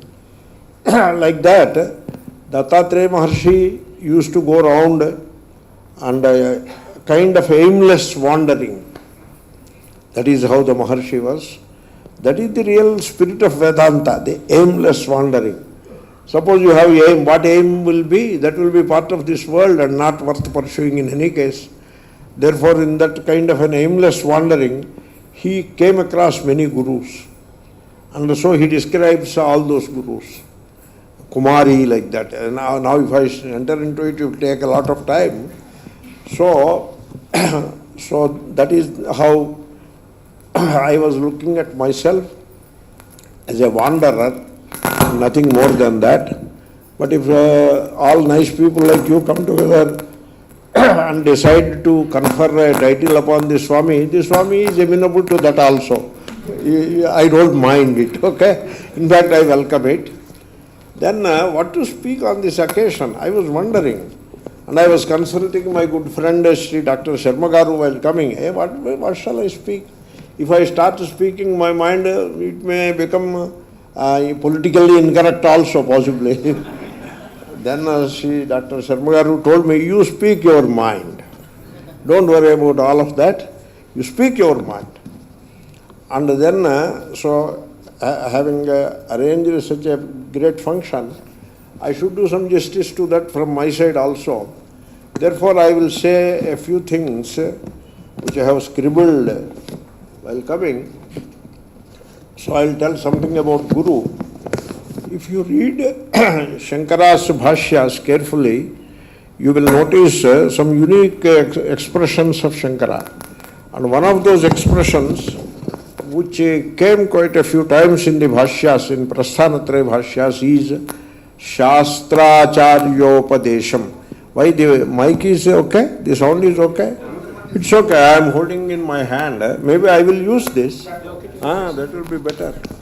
This you please put off. Water I will take. This you please put off. Otherwise it will be making... Yes. This I will hold. Now you hear. Yeah, this is better. Shastracharyopadesham is an expression that is repeated by Shankara quite often in the Bhashyas. In the Gita Bhashya it comes, and of course in Upanishad Bhashyas, in particular Ishavasya, and in Brahma Sutra Bhashyas, everywhere it comes. The Acharya, Shankara, so he talks of Upadesha. Upadesha, it has to be correctly, if it can be translated correctly as an instruction. That is Upadesha. What happened is, the Upadesha has acquired some ritualistic context. So, people, what they do, they collect all the relatives and friends and all that. There will be a lot of Gana Bhajana also will be there. and all lot of food being served, and then one person gets upadesha from a guru, and it is supposed to be secret. When you collect so much of fanfare, how can the blessed thing can be secret? But they believe or they pretend that it is all a secret. You know what they do?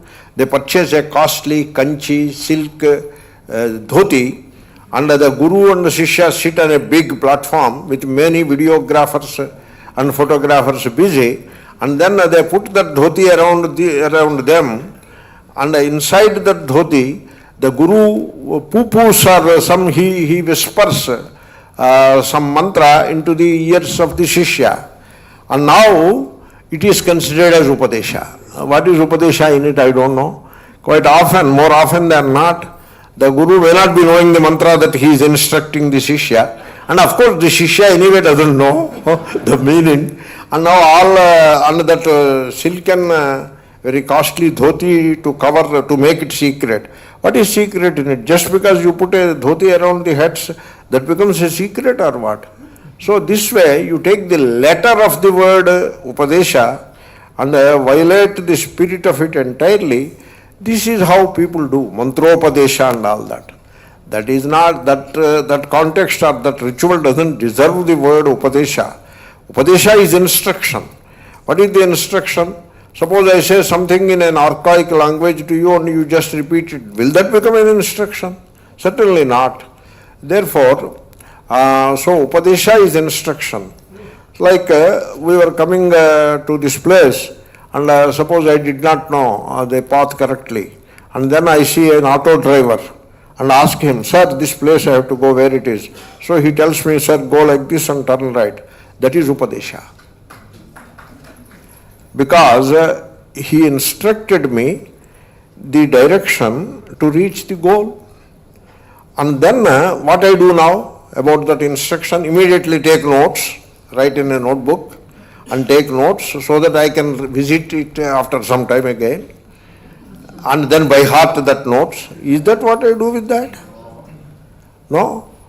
Just understand it. If any doubt is there, ask him one more time and understand what he is saying and implement it then and there and reach the goal. That is called upadesha.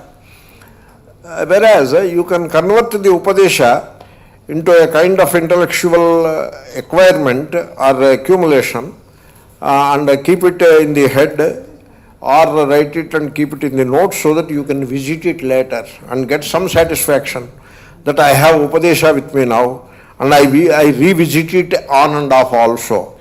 But then did you experience it in life? No. It is in the notes and it is in the brain cells. It is not part of the experience, it is not in the heart. So such a thing, it cannot be called an upadesha. So upadesha is an instruction given by a person who knows.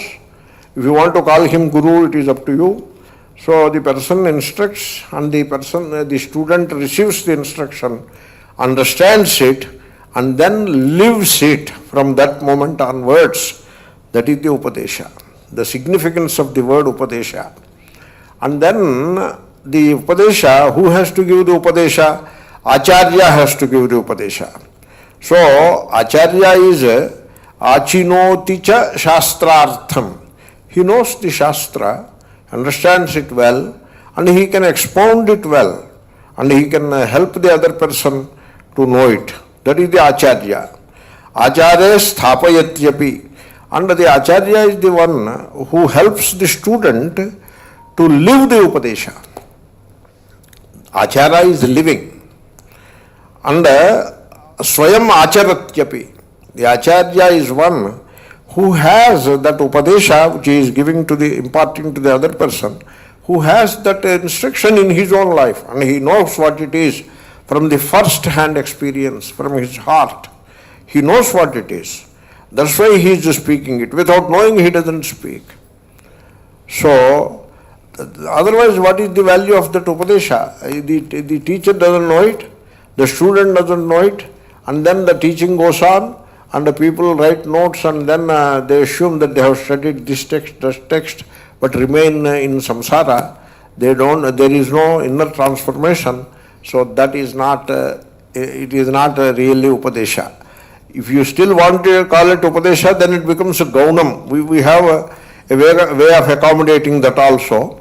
It is not primarily the Upadesha. Primary Upadesha is only when you listen to the Acharya, the instruction, and then understand it and live it. And living follows understanding. If there is understanding, life follows automatically. It is something like somebody said there is a ditch there. If you are going this way, there is a ditch. This is the example given by Shankara only.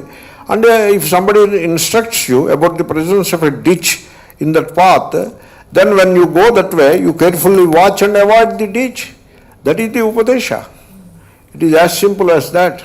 And the one who knows gives the Upadesha, Acharya Upadesha. And how the one who knows, how does he know it? He knows it from Shastra. So, I have many things to say, but I will make it very brief. You see, you come across many gurus in the world. Many gurus, they are gurus, but they don't have any connection to the Shastra. They never studied any Shastra. I am sorry to say, they may not even know Sanskrit.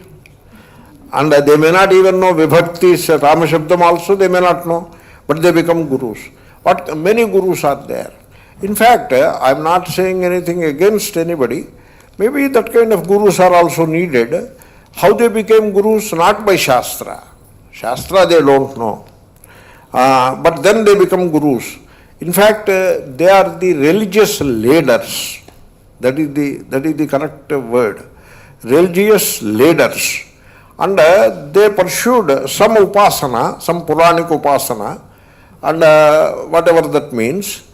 Some mantra japam, this and that for some time, and some elaborate pujas, etc. performed for some time. And now they promote that upasana, and so they encourage their shishyas, the public, to pursue that upasana.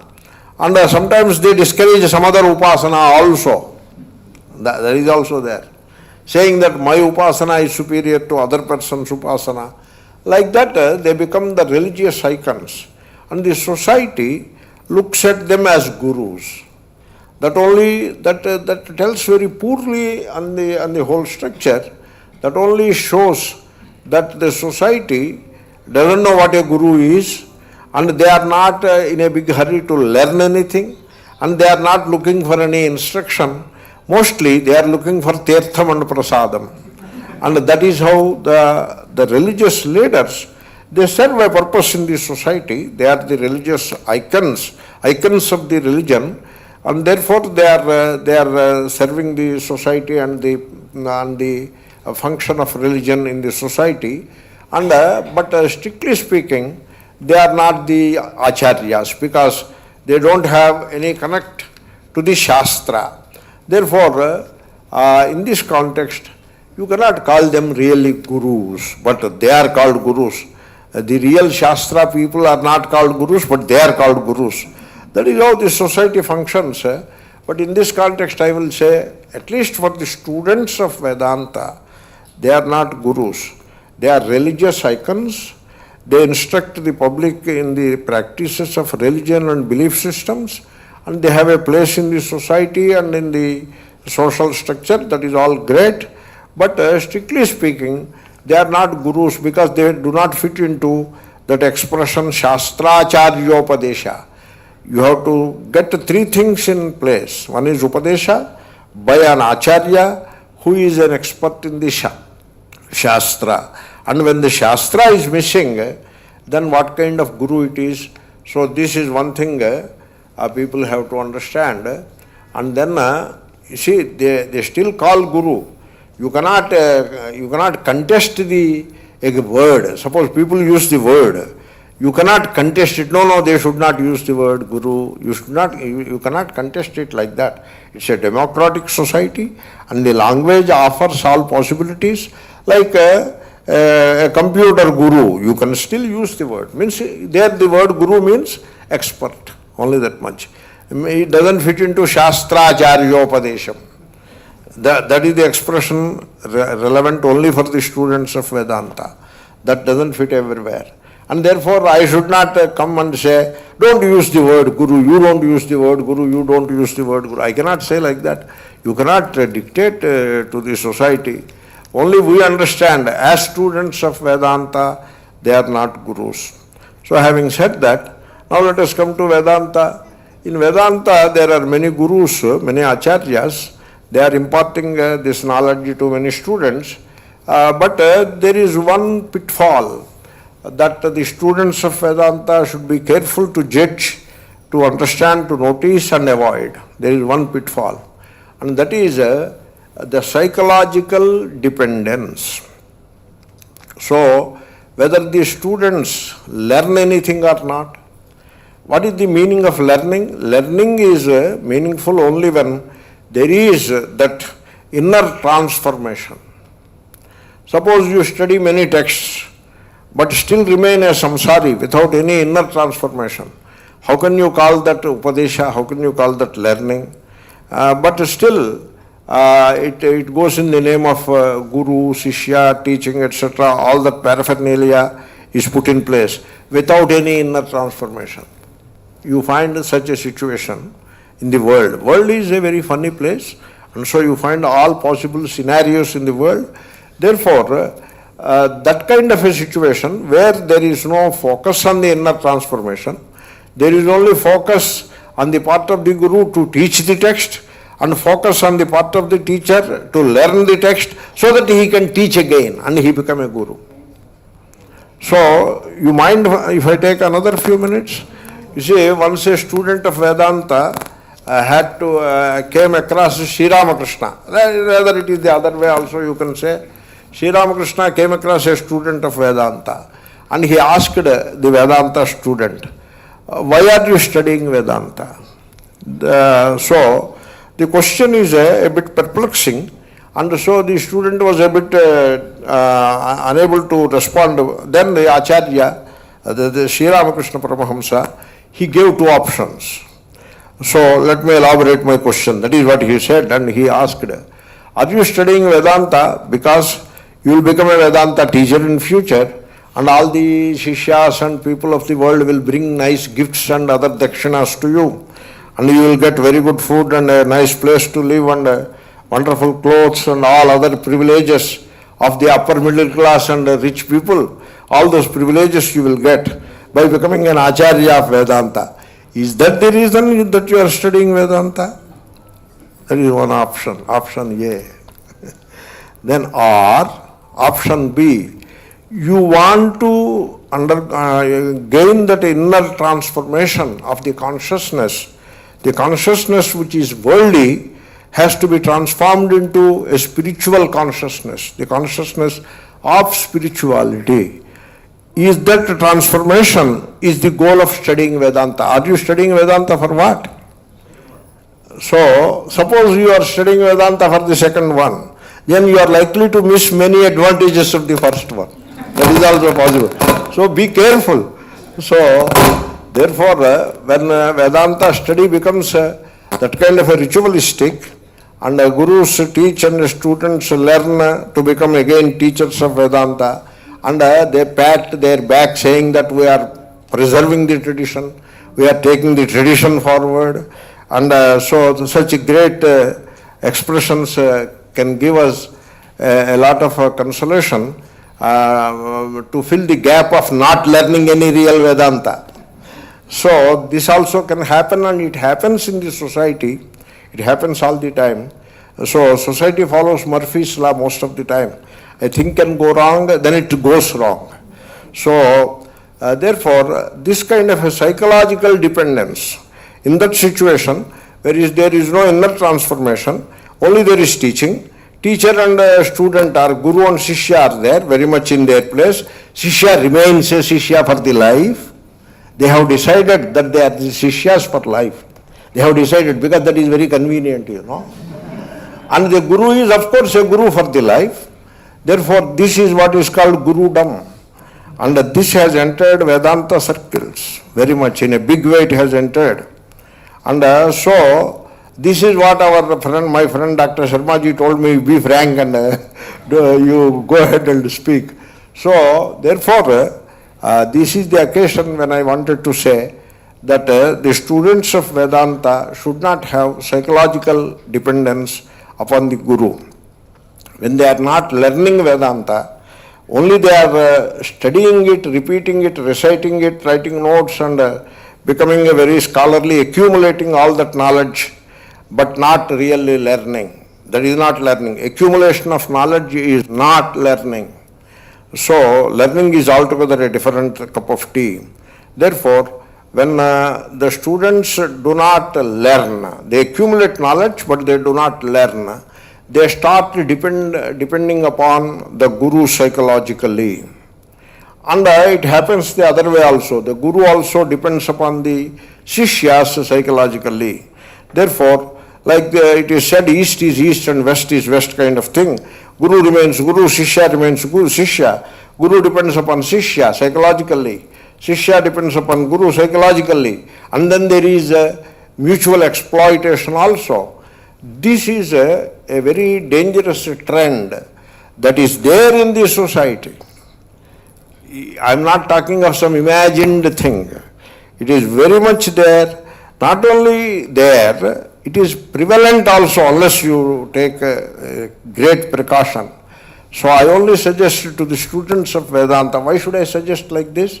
Why should I go against the established norms of public address and the normal way of things and go beyond that and suggest this? Why should I do that?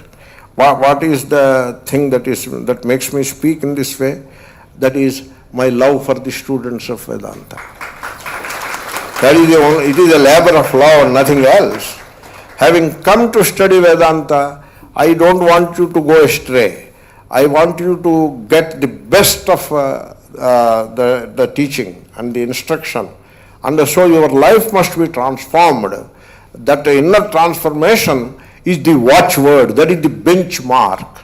Without that, the whole blessed thing has the tendency to degenerate into Gurudom. Please don't allow that to happen. You please take every single precaution in that direction. So learn Vedanta, not accumulating knowledge is not learning Vedanta. It is not like calculus or something else. So learn it like an instruction, the example I have given. You learn it, and a study of Vedanta should not make you depend upon the Guru psychologically, and don't allow the Guru to exploit also. So, as Shivanaji told about the Guru's Lakshanam, or some other speakers so the trappings of Gurudom should be totally avoided, and the students of Vedanta should not focus on the persona of the Guru. They should focus on the instruction only. And remember the Shankara's advice, Shastracharyopadesham. I hope I have made a point clear. I could use a lot more time to explain it in much greater detail, but enough is enough. Thank you all for making this function a great success. And once again I thank Sri Advaita Academy for giving this award to this Swami. Harihi Om Tat Sat, Shri Krishna Arpanamastu.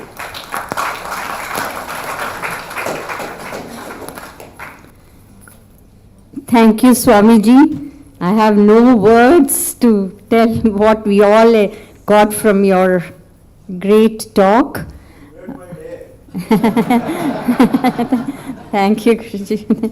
But you gave a lot of insight in what is a true Padesha and who is a true Guru, and hope it will help us in finding the right direction towards our goal. Thank you, Swami Ji, so much.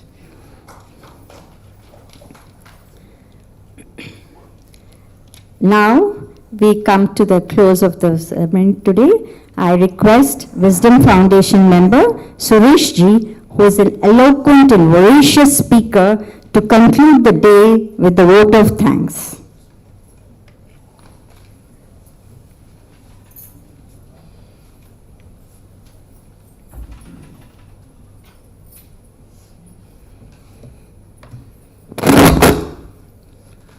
Hari Om. What a spiritually elevating experience this evening has been for all of us. For this, first and foremost, I would like to thank Shri Seturamanji, my very good friend, who has taken the initiative here at the Wisdom Foundation to organize this evening for us. Akashat patitam toyam yathagacchati sagaram sarvadeva namaskaraha keshavam pratigacchati, says our immortal spiritual wisdom. And therefore, friends, it may not be inappropriate for me to refer this evening to a spiritual seeker called Ibn Shirazi, a Sufi seeker of the truth. Those days, Ibn Shirazi was told, you must go to Egypt. There are two beautiful monks there who are always steeped in meditation. You must go and meet them. Ibn Shirazi rode on horseback, went on camels, finally landed in Egypt, finally landed at that monastery and sat in front of those two great monks who were steeped in meditation, hoping that he could talk to them. 2 days passed. One of the monks opened his eyes, smiled at Shirazi, and again closed his eyes. Shirazi persisted. The next day, one of the monks again opened his eyes, and this time Shirazi was quick. He said, "Sir, I have come from very far. I was told it's an enriching, enlightening experience to be with you and hear from you, and so I have come here." The monk smiled, blessed him. Now Shirazi said, "Sir, can you tell me something which I can carry back home?" And then the monk spoke. The monk said, "Shirazi, life is brief. Do not waste your time doing this and that. See that you spend your time in the company of the great who not only speak wisdom but who also represent wisdom." Shiraji folded his hands and came back. I think Mr. Sethuraman this evening has given us, each one of us, an opportunity to be with people who not only speak wisdom but who also represent wisdom.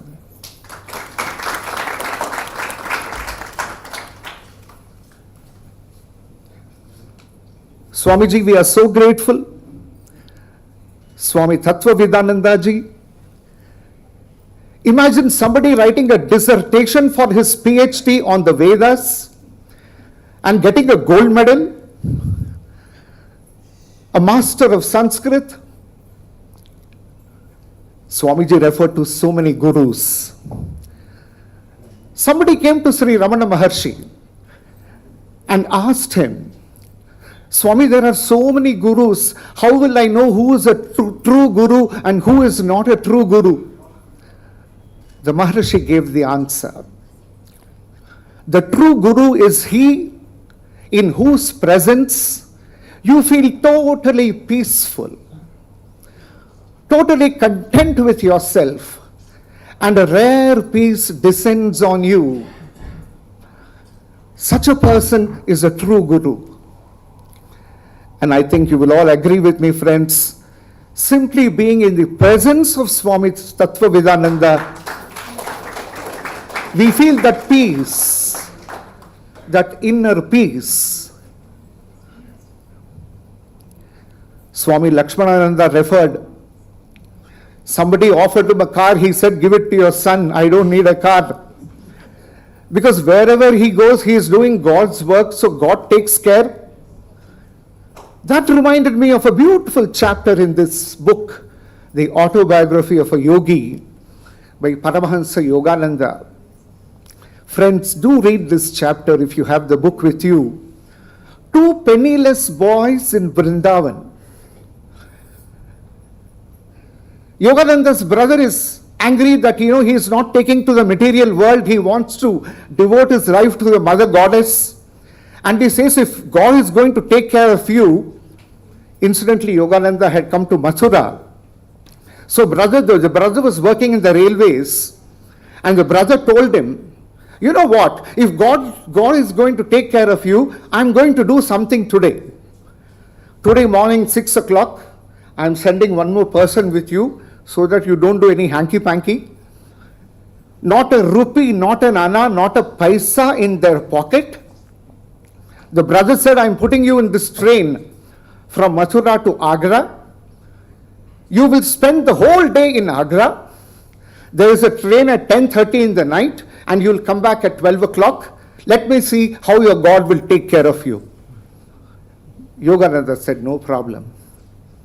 And then that beautiful chapter tells you how the Mother Goddess takes care of him and he comes back to Mathura by 12 in the night.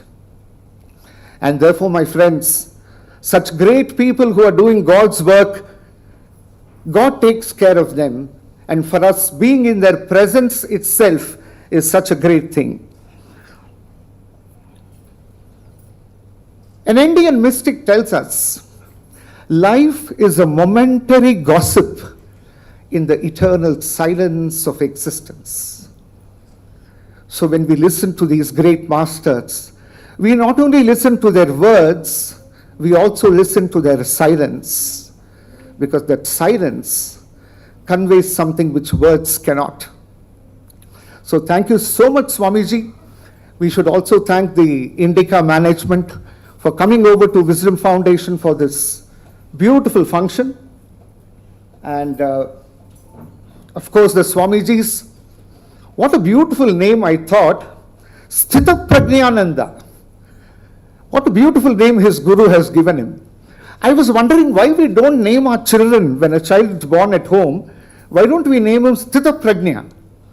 Maybe we are afraid he may take to the mystic path. But what a beautiful name, Sthita Prajnananda, Sadashivananda, and of course Swami Lakshmanananda, who spoke in beautiful Telugu. And he spoke from the heart. And absolute spiritual magnetism at Wisdom Foundation this evening. Absolute spiritual magnetism. So our respectful thanks and pranams to all the Swamijis, to our own Guru Sri Vinayji, who keeps us on the path of wisdom, as it were, and renunciation in action is what the message of Wisdom Foundation is. And thank you, Guru Vinayji, for your message. And Dr. Nagaraj, Sri Srinivas, Dr. Anuradha, Sai Ramji, and Vidyaji, who spoke so well. And her Guru told us that the teaching is more important than the teacher. Because the Guru is someone like a finger pointing to the moon. And we must remember that the finger is not the moon. And so she said, the teaching and not the teacher.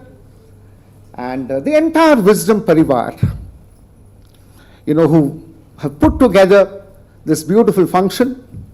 It's so wonderful to see this beautiful hall of ours packed with spiritual seekers, so much so that few of them have to sit on the floor, of course on a carpet. Many of us can't do that. And therefore the beautiful evening, and of course the invocation which was given, I always tell the wrong name,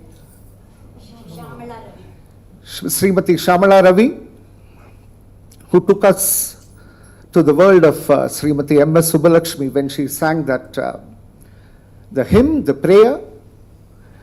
All in all, a function that will be remembered for times and times to come, to keep reminding us the true purpose of life,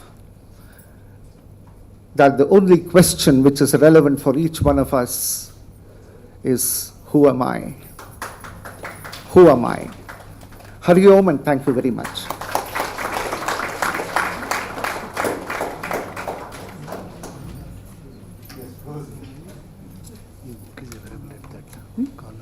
Guruji's program. Can you make an announcement for purchase?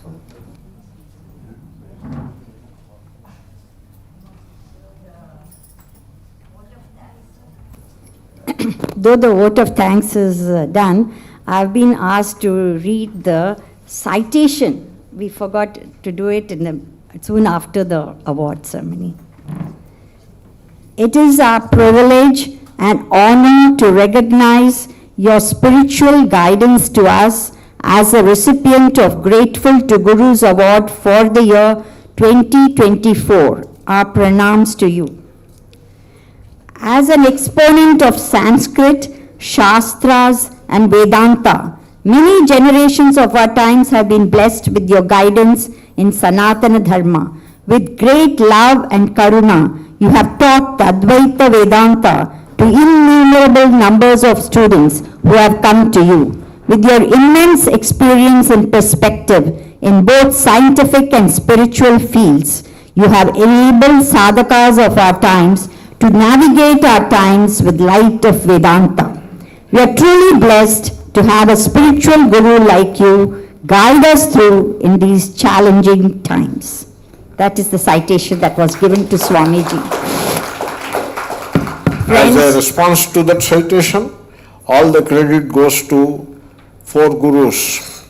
One is Brahmashri Rani Narasimha Shastri, my father, who taught me Vedanta, and Brahmashri Kompella Subbaraya Shastri Garu, who taught me Vyakaranam and Sahityam in Sanskrit, and then Brahmashri Kompella Kameshwara Ghanapati Garu, who taught me Vedanta, and finally, all glory goes to Pujya Swami Dayananda Saraswati Maharaj, who has instructed me in the Shastracharyopadesha, and so guided me and shaped me to the point where I am today. And today happens to be Pujya Swami Dayananda Saraswati's birthday. So all glory to all those gurus. I have reserved this comment just to hear the citation, and as a response to that citation, this is my comment. That's why I reserved it. Now I have said it. Thank you. Yes, what a great tribute to your Pujya Swamiji, Guru Swamiji, Dayananda Swamiji. That's a great tribute on his birthday. And with all humility you have said you are still a Shishya. It shows your greatness where you have come today. And as we conclude for the day, I would like to make a few announcements. And I wanted always to add this sentence, sorry.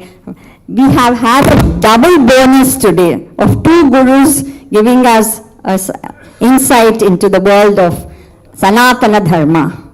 Thank you, gurus. Now as we close for the day, Swamiji will be coming down and giving a book and a fruit. 1 book each family, and the other person can take the fruit. Please come in one line so that it will move faster and we'll finish it as fast as possible. You come, please sit in your one by one row. You all get up and come to Swamiji to take the prasadam. From the last row. Front row? Yes. Front row, he's telling. And we have the Wisdom Conversation book available at written by Guruji Vinayji, available at the desk at that right side. And after you leave downstairs, you please collect the prasadam also. Thank you, everyone. Thank you one and all for being here. Thank you.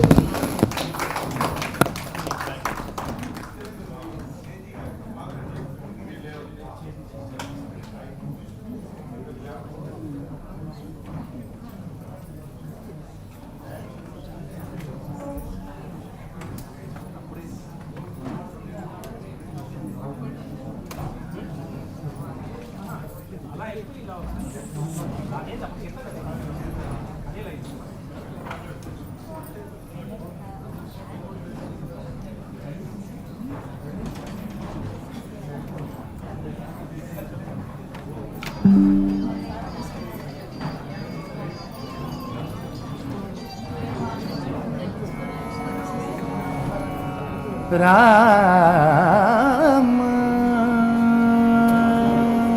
I request everyone to please be seated. Please come one row after the other so that there will not be any confusion. One row after the other, please.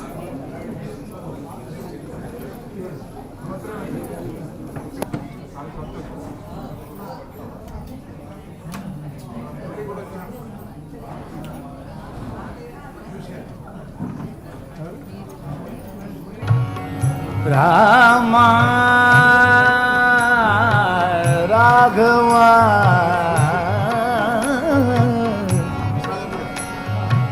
Krishna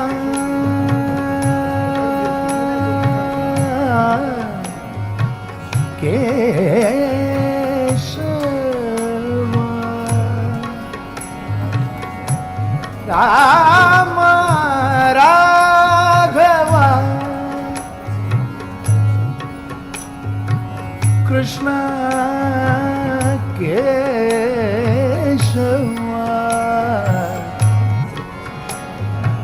Rama Raghava Prabhu Rama Raghava Rama Raghava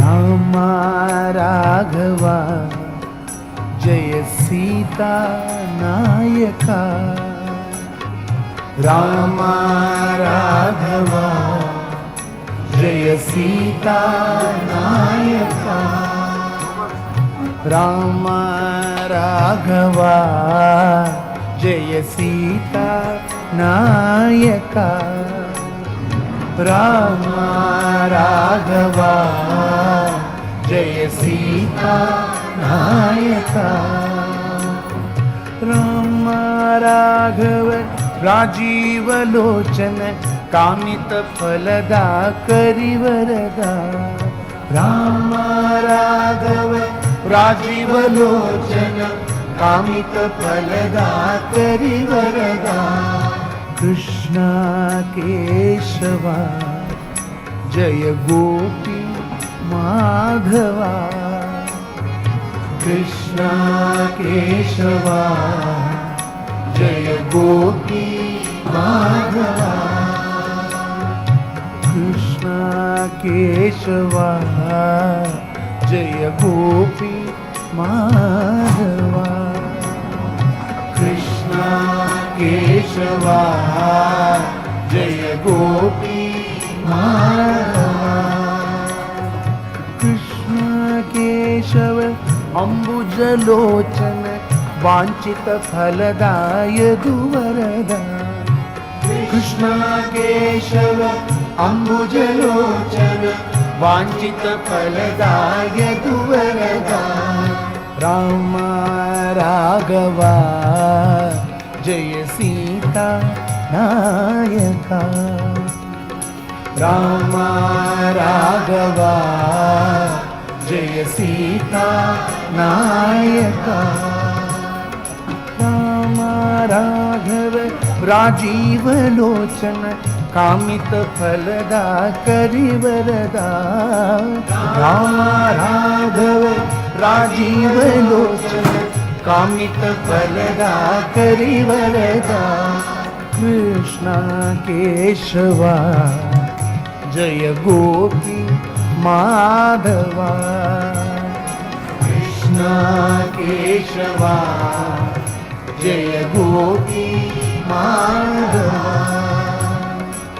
Krishna Keshava Jaya Gopi Madhava Krishna Keshava Jaya Gopi Madhava Krishna Keshava Ambujalochana Vanchita Phaladaya Duvarada Krishna Keshava Ambujalochana Vanchita Phaladaya Duvarada Rama Raghava Jaya Sita Nayaka Rama Raghava Sita Nayaka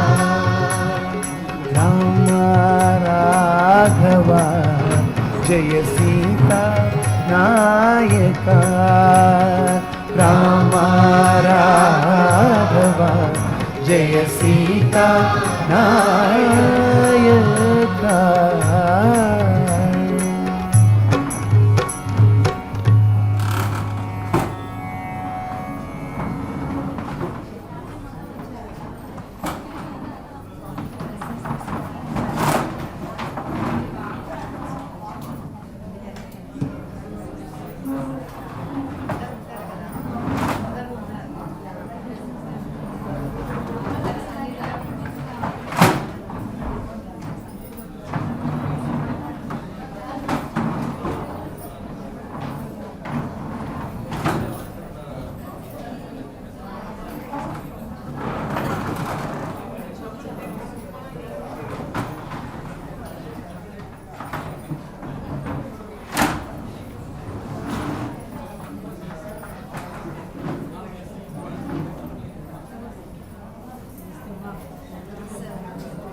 Hare